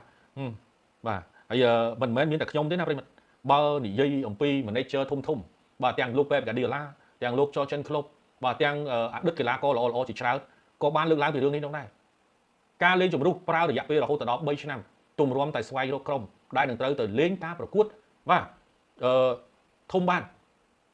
ណាទម្រាំតែរកក្រុមទៅលេងព្រឹត្តិការណ៍ធំបានហើយប្រសិនបើប្រទេសចៅនៅម្លឹងសួរថាចៅចាំបាច់លេងជំរុះទៅអីទៀតចុះមិនយក200ប្រទេសនឹងទៅលេងហ្មងទៅបាទមិនបានទៅលេងទាំងអស់គ្នាបាទឬក៏ឡើងដល់100ប្រទេសហ្មងទៅកាត់តែពាក់កណ្ដាលចេញទៅបានឃើញទេបាទអញ្ចឹងវាអត់មានអីធ្វើឲ្យប្រិយមិត្តពុះកជ្រោលចាប់ផ្ដើមតាំងពីវគ្គជំរុះក្នុងពូលយើងឃើញហើយបាទគ្រាន់ចាប់ផ្ដើមជំរុះក្នុងពូលមកអាសេរីអូទ្រីសអីចឹងទៅសួរល្អមើលទេបាទហើយក្រុមខ្លះលេងប៉ះគ្នាទប់45នាទីសុទ្ធបានមួយជើងហើយប្រិយមិត្តថាបើថាប្រិយមិត្តថានឹងបានអញ្ចឹងល្អមើលអូខេប្រិយមិត្តក៏ល្អមើលទៅចោះតែខ្ញុំអត់ល្អមើលទេវាអត់មានអីអ្វីធ្វើឲ្យយើងរំភើបរន្ធើនបាទការទស្សនាគេហៅថាផ្លូវចិត្តនៃការទស្សនាទេបាទ64ប្រទេសបាទ FIFA ប្រមូលលុយច្រើនអញ្ចឹងមិនថាសម្រាប់គ្រូឬក៏អ្នកវិភាគទាំងឡាយគេថាយូរទៅបាល់ទាត់វាលែងមាន traditional របស់វាបាទល្អអស់ហើយវាទៅជាការប្រមូលលុយបាទខ្ញុំសួរថាតើ64ប្រទេសតើមានមនុស្សប៉ុន្មានលានអ្នកនៅក្នុងការធ្វើដំណើរទៅទស្សនាបាទមនុស្សប៉ុន្មានលានអ្នកទៅធ្វើដំណើរក្នុងការទស្សនាយើងនិយាយថាមកប្រទេសបាទមានអ្នកគ្រប់គ្រងតែ1000អ្នកទៅចោះបាទបូកចូលគ្នាទៅប្រហែលបាទតែពិតមិនមែន1000ទេបាទអញ្ចឹងវាទៅជារឿងលុយវិញហើយបាទវាលែងទៅជាបាល់ទាត់ដែលល្អមើលបាទបង្កើតច្រើនប្រទេសពេលក្រុមបាល់ទាត់ប្រទេសធំដែលមានចំណាត់ថ្នាក់ល្អពេញសបាយរកលុយណាឥឡូវយើងឃើញមើលឃើញទេសួរថាតើលីអូណែលមេស៊ីធ្វើបានល្អខ្ញុំទៅសើគាត់គាត់ធ្វើបានល្អប៉ុន្តែយើងទៅមើលកំណត់សត្រាបាទតាំងពី Pele Ronaldo Brazil បាទក៏ដូចជា Klose តើគាត់ប្រឹងប្រែងយ៉ាងណាទម្រាំតែអាចរក top scorer បានដល់ដូច Klose អញ្ចឹង16គ្រាប់ឃើញអត់ Messi លេងតាំងពី2006មកសួរថាតើគាត់ដណ្ដើមបានងាយទេអត់ទេគ្រាន់មកដល់ឆ្នាំ2026 Messi អាចតាមទាន់ឥឡូវបំបីកំណត់ត្រាបាត់ទៅហើយឃើញអត់បាទអញ្ចឹងវាទៅជាងាយហើយ World Cup ពីមុនមកកីឡាករចង់បាន hat trick មិនងាយនឹង hat trick ទេឥឡូវ Dembele hat trick ឥឡូវបាទ Lionel Messi hat trick បាទអញ្ចឹងខ្ញុំគ្រាន់ថានេះគឺចង់ជាកំណត់របស់ខ្ញុំទេគ្រាន់ថាខ្ញុំគិតថាវាលែងមានអីដែលត្រូវល្អមើលអត់មានការប្រកួតប្រជែងដែលតឹងរឹងដូចមុនអញ្ចឹងណាបាទអ្នកចាំបានល្អមើល FIFA ដាក់ជំរឿសច្រើនក្រុមដើម្បីតែលុយបានតែមិនថាហ្នឹងហើយបាទបើអឺរ៉ុបហើយនឹងឡាទីនភាគឯខាថាបើមិនប្រមថយក្រុមតិចគឺធ្វើនឹងដកខ្លួនចេញ FIFA កាំងហើយបាទអើយតាមពិតទៅ FIFA ហ្នឹងក៏អញ្ចឹងដែរ FIFA ហ្នឹងគឺតាមគេបាទម្ចាស់ផ្ទះខ្លះនេះគឺចង់បានអញ្ចឹងដើម្បីអីហ៎បាទលុយម្ចាស់ផ្ទះហ្នឹងក៏បានលុយដែរបានលុយពីអីមិនទេសចរយើងសួរថាតើមនុស្សប្រមាណលានអ្នកដែលសម្រុកមកហ្នឹងវាបានគេខ្លះមើលភោជនីយដ្ឋានណាជើងហោះហើរណាបើសិនជាការលើកលែងទឹកតការទៅអត់អស់លុយទេណាបាទដូចជាប្រទេសចូលសហរដ្ឋអាមេរិកមួយចំនួនចូលសហរដ្ឋអាមេរិកណាដែលដូចជាម្ដាយរបស់កីឡាករកាប់វ៉ាត់អញ្ចឹងឃើញអត់សួរអស់ប្រមាណលុយ$15000ថ្លៃណាគាត់នៅវីសាបាទអញ្ចឹងបើម្នាក់$15000សួរតែ100នាក់ប្រមាណអាមេរិកប្រមូលលុយធូរឃើញអត់អញ្ចឹងសួរព្រឹត្តិការណ៍នឹងចំណេញអត់ចំណេញជាលុយបាត់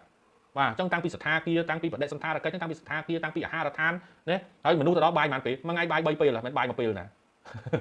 ាអញ្ចឹងហើយតែគេម្នាក់គេចង់ធ្វើម្ចាស់ផ្ទះហ្នឹងគឺចំណេញទាំងអស់បាទចំណេញទាំងការមកដល់ចំណេញទាំងទេសចរចំណេញទាំងការបានណែនាំប្រទេសខ្លួនឯងបាទទៅកាន់ពិភពលោកផងដែរបាទអញ្ចឹងហើយដែលម្នាក់ប្រទេសមួយខំប្រឹងដេញថ្លៃដើម្បីខ្លាយជាម្ចាស់ផ្ទះបាទបើធ្វើតែអញ្ចឹងពាន FIFA World Cup លែងមានតម្លៃអញ្ចឹងមិនថាបាទវាលែងមានតម្លៃអញ្ចឹងយើងនិយាយវិញពីដើមមកគឺទម្រាំតែជំរុះបានបាទ30ក្រុមជាងហ្នឹងគឺគេចាយរយៈពេលរហូតដល់3ឆ្នាំបាទម្ដងបន្តិចបាទលេងជុំវើជុំចុះវើជុំឡើងបាទបន្ទាប់ពីវគ្គ qualify គឺត្រូវឈានចូលដល់លេងវគ្គវើជុំទី1ជុំទី2ជុំទី3ទម្រាំស្វែងរកអ្នកដែលអាចទៅបានហើយយើងសួរត្រឡប់មកវិញឥឡូវអាស៊ីយើងនេះឡើងចំនួនប្រទេសសួរឥឡូវមិនដែរបាទឥឡូវយើងឃើញហើយបាទអេរ៉ង់ចិត្តទៅឥឡូវបានអូស្ត្រាលីមួយដែរបាទបានអូស្ត្រាលីមួយដែរបានទៅមួយគេមួយឯងវគ្គ32ក្រុមទៅអស់លីងអាស៊ីនឹងទៅណាបាទអើយបាទណូវេបាទ1 លើ 2បាទហៅឡង់បាទវិនរោហងបាទខ្ញុំគាត់ទៅឡើងបាទការពីមុនធ្វើខំម្ដងខ្ញុំទាំងចាំតែមើលដល់ឡងស្បីមកប្រកួតតែម្ដងនេះបាទមើលរយល់បាទមិនទាន់មានប្រកួតណាខ្ញុំមើលបានពេញត្រង់អត់ទាន់មានប្រកួតជក់ចិត្តទេប្រិមត្តពីមុនមកគាត់ចាប់ដើមជំរុះក្នុងពូហ្នឹងគឺជក់ចិត្តហើយក្រុមខ្លះលេងខ្លាំងក្នុងពូគាត់លេងអស់ពេកដល់ពេលចាប់ដើមលេង play off គឺគាត់ចាប់ដើម knock out គឺចាប់ដើមទៅហើយបាទលេងឡើងទៅបាទខ្លះល្អដល់ពេលចាប់ដើមដើម្បីសន្សំបន្ទុកកីឡាកររបួសចាប់ដើមឈានចូលដល់វគ្គបាទ16ក្រុមចាប់ដើមទៅដែរអញ្ចឹងចំណុចនេះគឺមានការប្រកួតប្រជែងខ្លាំងមែនទែនទាំងការទុកជើងកីឡាករទាំងការបំរុងអីសពបែបយ៉ាងគឺខ្លាំងមែនទែនបាទ32ក្រុមពេញផ្នែកល្អមើលគាត់ហ្នឹងខ្ញុំមិនថាតែចាប់ពី32ក្រុមទៅគេលេងនៅអាមេរិកតែមួយដូចជាអត់ទេបាទដូចជា32ក្រុមនៅលេងទឹកដីបាទរបស់ម្ចាស់ផ្ទះបាទសហរដ្ឋអាមេរិកកាណាដាលេងសហរដ្ឋអាមេរិកបាទមានមេស៊ីកូបាទមិនមែនអាមេរិកសុទ្ធទេដូចជាចាប់ផ្ដើមពីវគ្គ16ទៅបាទពេលវគ្គ16ក៏មានមេស៊ីកូមួយដែរបាទវគ្គ16ក៏មានមេស៊ីកូដែរ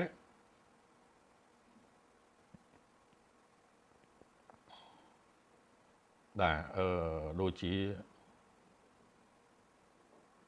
បាទវគ្គ8ក្រុមបាទដូចជាវគ្គ8ក្រុមបានអាមេរិកសុទ្ធ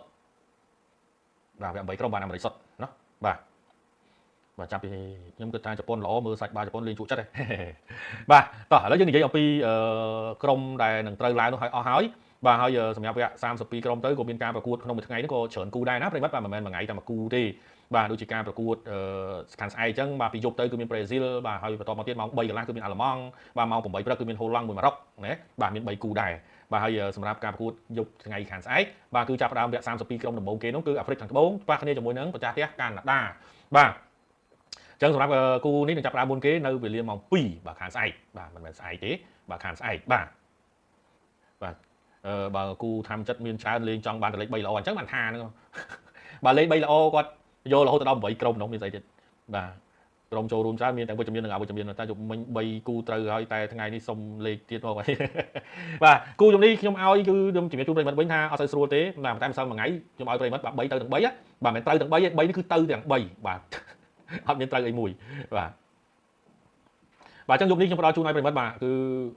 ដែលល្អនឹងទំនងជាងគេនោះបាទគឺ over Congo បាទ over Congo មកយូបេគីស្ថាននេះព្រោះ Congo ត្រូវការឈ្នះអញ្ចឹងប្រហែលជាទៅចុះទៅឡើងដាច់មាត់បាទរបស់យូបេគីស្ថានដាក់មួយមុនគូនេះមានគ្រាប់បាល់ច្រើនបាទហើយសម្រាប់មួយទៀតហ្នឹងគឺវាយបាទវាយទៅលើបាទអូទ្រីបាទអូទ្រីវាយលើអូទ្រីបាទសម្រាប់ក្រុមទាំងពីរនេះបើសិនជាគាត់លេងគេហៅថាលក្ខណៈដាក់ទឹកសុទ្ធក៏គាត់ទាំងពីរនាក់បើបានឡើងទៅកាន់វគ្គបន្ទាប់ដែរព្រោះមាន3បន្ទុកដូចគ្នាអញ្ចឹងមានលេខ3បាទគាត់ក៏មានមួយបន្ទុកទៀតលេខ4បន្ទុកល្អហើយបាទ4បន្ទុកលេខ3ល្អហើយបាទសម្រាប់អាល់សេរីណាអញ្ចឹងប្រកួតនេះអាល់សេរីគេចង់ស្មើទេប៉ុន្តែយើងអត់ដឹងថាអូទ្រីនឹងស៊ីឬអត់ប៉ុន្តែគូនេះខ្ញុំមើលទៅគឺអូទ្រីគេល្អជាងហើយយកអូទ្រីបានណាបាទយកអូទ្រីបានអញ្ចឹង over Congo វាយអូទ្រីហើយនឹងមួយទៀតគឺវាយប៉ូទុយហ្គាល់ហ្មងទៅបាទវាយប៉ូទុយហ្គាល់បាទខ្ញុំធុញណាស់បាទរូបប្រមុនលេង3ល្អស្អីនេះបាទអញ្ចឹងមិនថានឹងវិញទៅបាទវ៉ាដែរបាទចុំឡាយរាល់ថ្ងៃហ្មងបាទអេមីនសាដូការងារខ្ញុំរាល់ថ្ងៃធ្វើម៉េចបើការងារខ្ញុំរាល់ថ្ងៃណាសាដូបាទជប៉ុនឈ្នះប្រេស៊ីលហើយបាទបាល់ផ្ទះអាចទេបាទបើបាល់ទាត់ជប៉ុនឈ្នះទៀតទេយ៉ាបាទសូវីឡាសម្រាប់ការប្រកួតខ្ញុំគ្រាន់តែមើលទៅឃើញថាបើសិននិយាយពីទម្រង់លេងបច្ចុប្បន្នយើងមើលទៅណាបាទអូខេក្រុមទាំងពីរមានភាពតានតឹងដូចគ្នាគោជប៉ុនគឺជាក្រុមមួយដែលមានភាពនឹងថឹងបាទហើយលេងស្មើគ្នាបានល្អទាំងតំបន់បាទការពារបម្រើហើយនិងប្រយុទ្ធបាទគណៈពេលដែលប្រេស៊ីលគឺតំបន់ប្រយុទ្ធរបស់គាត់គឺវិនិសៀគឺជាតួឯកបាទហើយសម្រាប់រ៉ាហ្វីញ៉ាដូចជារបួសឲ្យប្រិមិត្តចូលរួមអត់បានទេប៉ុន្តែបច្ចុប្បន្នក៏មានគូញ៉ាមួយដែលតួនាទីសំខាន់នៅតំបន់ប្រយុទ្ធកណ្ដាលបើសិនជាយើងនិយាយពីកីឡាករប្រេស៊ីលបច្ចុប្បន្នមិនជាធ្វើឲ្យបាទជប៉ុនផាត់ភ័យអីពេកទេបើប្រៀបធៀបពីសម័យដែលប្រេស៊ីលគឺមានកីឡាករល្អច្រើនណាអញ្ចឹងសម្រាប់ការប្រកួតនេះអាចនឹងមិនស៊ីជប៉ុនដាច់ទេហើយគ្រាន់តែខ្ញុំគិតថាសម្រាប់អ្វីដែលខ្ញុំផ្ដល់តម្លៃឲ្យទៅកាន់ប្រេស៊ីលខ្លាំងនេះគឺលោកកូឡូអេនសេលទីបាទចំណុចមួយគឺគាត់គឺជាបាទ manager មួយរូបដែលបកកែបាទខ្ញុំនិយាយបកកែមកគឺពិសេសគឺការបកកែឆ្នៃកីឡាករបាទខ្ញុំសរសើរសម្រាប់លោកកូឡូអេនសេលទីគឺសរសើរគាត់ខ្លាំងមែនទេគឺចំណុចនេះអញ្ចឹងខ្ញុំគិតថាជប៉ុនគឺមិនមែនចាញ់ដោយសារតែកីឡាករទេគឺចាញ់ដោយសារតែបាទកម្រិតនៅក្នុងការដឹកនាំរបស់លោកកូឡូអេនសេលទីបាទបើសិនជាយើងនិយាយមុនទេណាប្រិមិត្តបានអត់ទាន់និយាយ 100% រងចាំថ្ងៃម្ដងគឺខាងស្អែកបាទអញ្ចឹងសម្រាប់ខ្ញុំគិតថាអ្វីដែលជប៉ុនចាញ់មួយធំតែមួយធំនោះគឺលោកកូឡូអេនសេលទីនេះឯងបាទសួស្ដីបាទប៉ាពីរុំបាទខ្ញុំបាយតាមបងហើយបាទ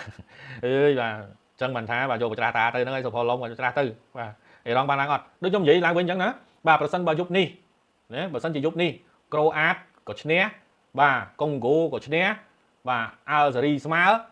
បាទឥឡូវបាទនិយាយកុងហ្គោឈ្នះអាល់ហ្សេរីស្មើក្រូអាតស្មើអេរ៉ង់ហើយជាមួយនឹងកូរ៉េខាងត្បូងត្រឡប់ទៅកាន់គេហដ្ឋានរៀងៗខ្លួនបាទអញ្ចឹងក្រុមអាស៊ីរបស់យើងនៅលេខ3ល្អគឺរងចាំតែអេរ៉ង់ហើយជាមួយនឹងកូរ៉េនេះឯងអញ្ចឹងនិយាយម្ដងទៀតប្រិមិត្តប្រសិនបើក្រូអាតស្មើប្រសិនបើអាល់ហ្សេរីស្ម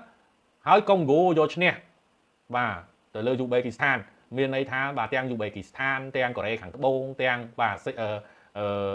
ទអេរ៉ង់ទៅផ្ទះរៀងខ្លួនបាទកៅអីអង់គ្លេសអត់តាបាទអង់គ្លេសសម្រាប់ជប៉ុនមិនលេងដោយកូរ៉េទេ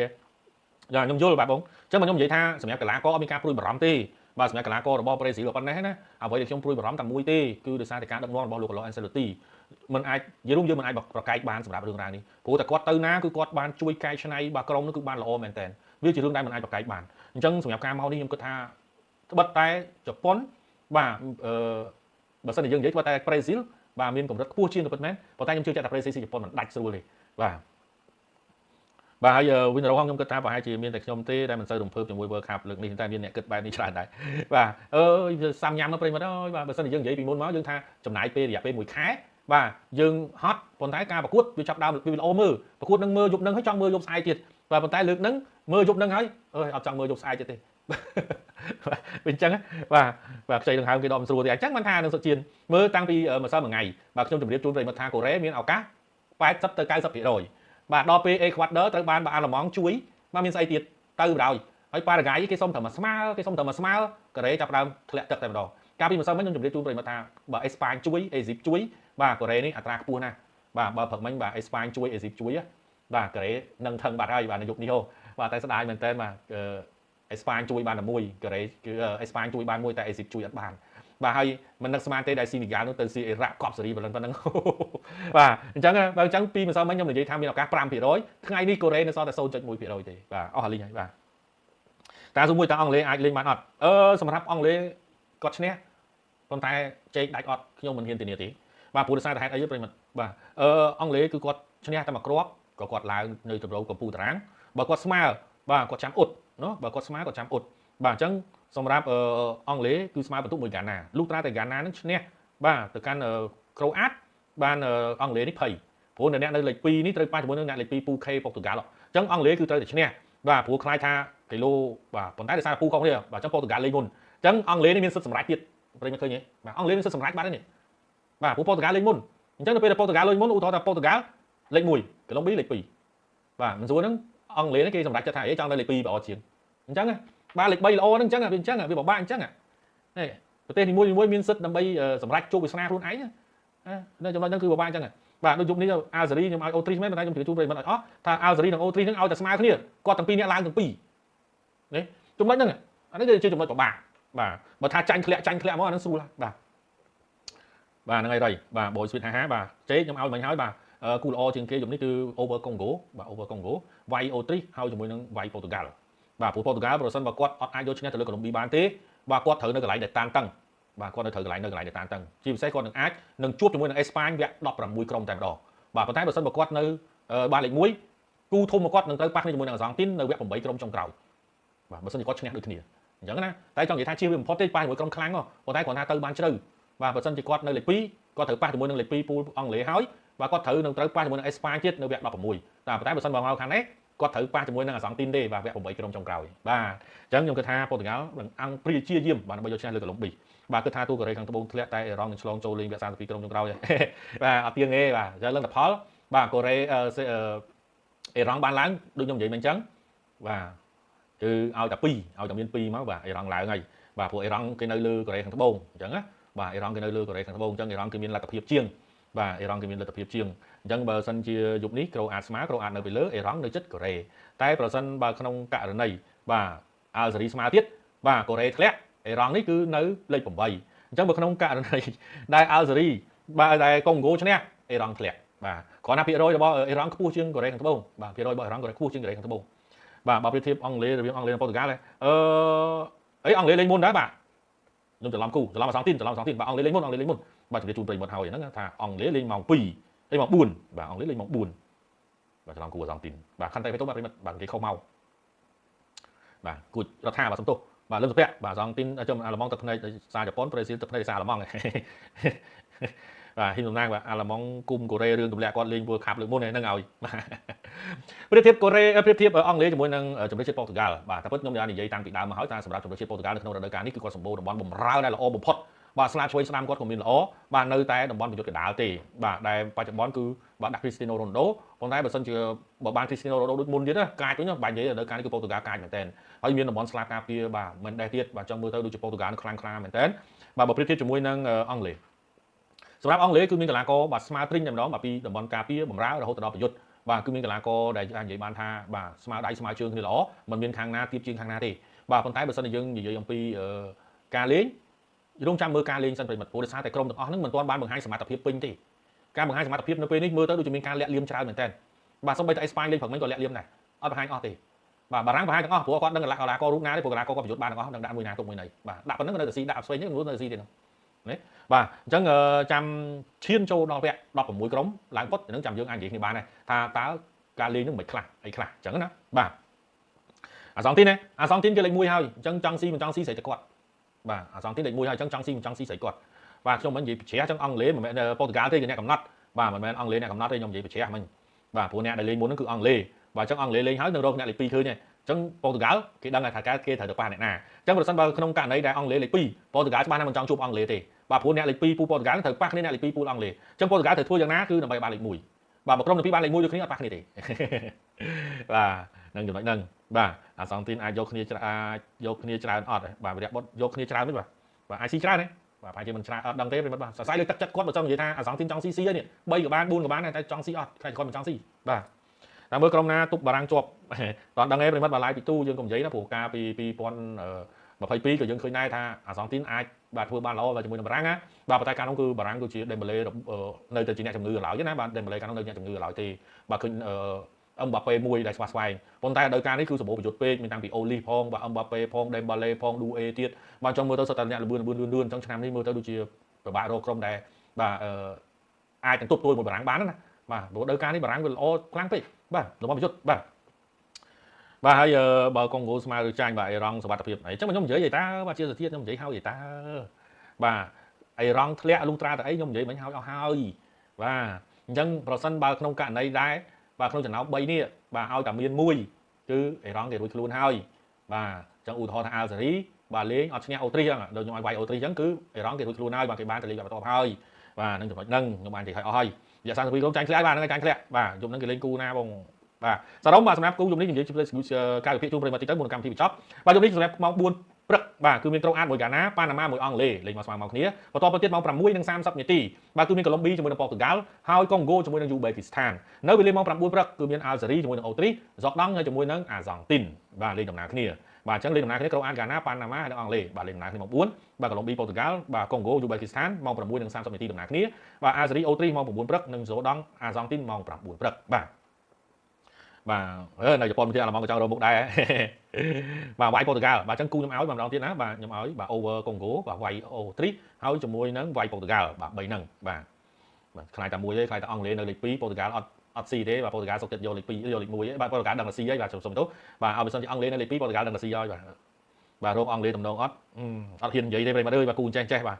ប្រយ័ត្នណាបាទប្រយ័ត្នរងដូចម្សិលមិញអីបាទម្សិលមួយថ្ងៃស៊ីកប់អង់គ្លេសឆ្នាំមុនក៏ល្អតាមក្រោមដល់លើលេខដាក់លេខចាក់ស្ដែងលេខអត់ស្អីល្អអេអត់អាចនិយាយបានទេប្រិមិត្តព្រោះដោយសារតែអង់គ្លេសទៅដូរគ្រូហើយបាទមិនមែនគ្រូមុនទៀតទេណាបាទបច្ចុប្បន្នដឹកនាំដោយលោកតូម៉ាស់ទូសែលបាទតាមមិនគ្រប់គ្រងគ្រប់គ្រូបង្វឹកតែដាក់ដេម៉ាឡេលេខ70នាទីមិនបាន70មិន90នាទីអញ្ចឹងសម្រាប់អ៊ូស្ម៉ាន់ដេម៉ាឡេបាទគឺគាត់ប្រឈមនឹងរបួសច្រើនអញ្ចឹងនៅពេលដែលគ្រូមើលទៅការលេងរបស់គាត់ប្រសិនបើគាត់លេង90នាទីពិតណាប្រកួតក្រោយគាត់អាចនឹងមិនបានលេងទេហើយមើលទៅគាត់លេងកាន់តែយូរគឺកម្លាំងរបស់គាត់កាន់តែឆាប់កាន់តែធ្លាក់ចុះបាទអញ្ចឹងក៏អត់សូវស៊ូបានគ្រប់90ទេនេះជាចំណែកដែរគ្រូបង្វឹកនីមួយដែលមើលទៅគាត់ដៃបលេគឺមិនសូវដាក់ឲ្យគាត់លេងពេញម៉ោងនោះទេបាទប្រសិនបើគាត់ដាក់ឲ្យគាត់លេងនៅនាទីដំបូងបាទបន្លាញអាប់ដំបូងគឺត្រូវតែដកគាត់ចេញអាចនៅនាទីទី6ឬក៏នាទីទី7ត្រូវដកគាត់ចេញដើម្បីឲ្យគាត់បានសម្រាកបើមិនអញ្ចឹងគាត់របួសទៀតហើយការរបួសរបស់គាត់គឺចាយពេលយូរណាស់បាទនេះជាហេតុដែល manager ទាំងអស់នោះគឺថ្នមគាត់បាទមានតែកាប់វើទេដែលអាចទប់ទល់បារាំងជាប់ហ្នឹងហើយបាទកាប់វើបាទទៅឡើងទៅហ្នឹងគឺធ្វើមិនឲ្យឈ្នះអាសង់ទីនសិនទៅបាទកាប់វើហ្នឹងធ្វើមិនឲ្យឈ្នះអាសង់ទីនសិនទៅបាទប្រសិនបើកាប់វើអាចឈ្នះអាសង់ទីនឈ្នះប្រេស៊ីលហ្នឹងហើយបាទអនាគតប្រហែលជាអាចនឹងជួបបារាំងវាផ្ដាច់ព្រាត់ព្រោះគាត់ទាំងពីរនាក់នៅម្ខាងឆ្វេងម្ខាងស្ដាំអត់នៅជាមួយគ្នាទេបាទសូមសម្រាប់សុខដីបាទអង់គ្លេសឲ្យតែមានឱកាសគេស៊ីឲ្យមិនទុកជើងទេខ្ញុំទៀងទេប្រិមិត្តគុំតន់អាននិយាយថាព្រោះលោកទូសែលនេះក៏គាត់បាទគេហៅថាខ្លាកំពូលល្បិចខ្លាចាស់កំពូលល្បិចដែរបាទមិនអាចនិយាយញ៉ាគាត់ដឹងតែស៊ីទេបាទព្រោះលោកទូសែលនេះគាត់ក៏បកកែដែរនៅក្នុងការរៀបចំប្រព័ន្ធនៅក្នុងការលេងដែលធ្វើឲ្យក្រុមផ្សេងហ្នឹងគឺគេថាមើលមិនសូវជាយល់អ្វីដែលគាត់ធ្វើណាបាទអរគុណច្រើនប្រិយមិត្តអរគ្នាដែលចំណាយពេលវេលាមានតម្លៃតាមដានការផ្សាយពីដើមដល់ចប់នេះហើយក៏អរគុណដល់ការប្រិយមិត្ត YouTube អត់បានចូលរួមនៅក្នុងការតប comment ទេខ្ញុំនឹងព្យាយាមបាទដាក់ monitor មួយទៀតដើម្បីតបទៅការប្រិយមិត្តនៅក្នុង YouTube ខ្លះបាទប៉ុន្តែឥឡូវនេះគឺថាអត់ទាន់មានបាទសំលុយទិញឧបករណ៍សិនបាទអញ្ចឹងទេអត់មានឧបករណ៍មើលទេបាទអញ្ចឹងអរគុណដល់ការប្រិយមិត្ត YouTube មែនតើដែលបានមួយរយៈនេះអាសាចូលមើលខ្ញុំបាទតែអត់បានឲ្យតបទៅការប្រិយមិត្តណោះបាទអរគុណច្រើនហើយជាចុងក្រោយនេះក៏ជូនពរប្រិយមិត្តអរគ្នាឲ្យជួបសុខភាពអង្គសំណាងល្អសុខភាពល្អជាឆ្ងាយរកចង្រៃតម្លៃទាំងពួងប្រាថ្នាឲ្យបានសម្រេចដូចស្រីម្ដងបងថ្នាបាទហើយជាសារដដែលគឺឈប់ប្រើប្រាស់ផលិតផលសៀមបន្តទៀតបាទគូដែលខ្ញុំឲ្យនិយាយម្ដងទៀតបាទគឺគូល្អជំនេះគឺ over Congo បាទវាយទៅលើអូទ្រីហើយក៏ដូចជាបាទវាយប៉ូទុយហ្គាល់បាទ3នេះជួនទៅកាន់ប្រិមិត្តបាទអរគុណច្រើនបាទសម្រាប់ពីនេះថ្ងៃសម្រាប់ខ្ញុំបានតាមនិយាយនៅក្រុមការងារក៏សូមអរគុណនិងសូមគោរពលា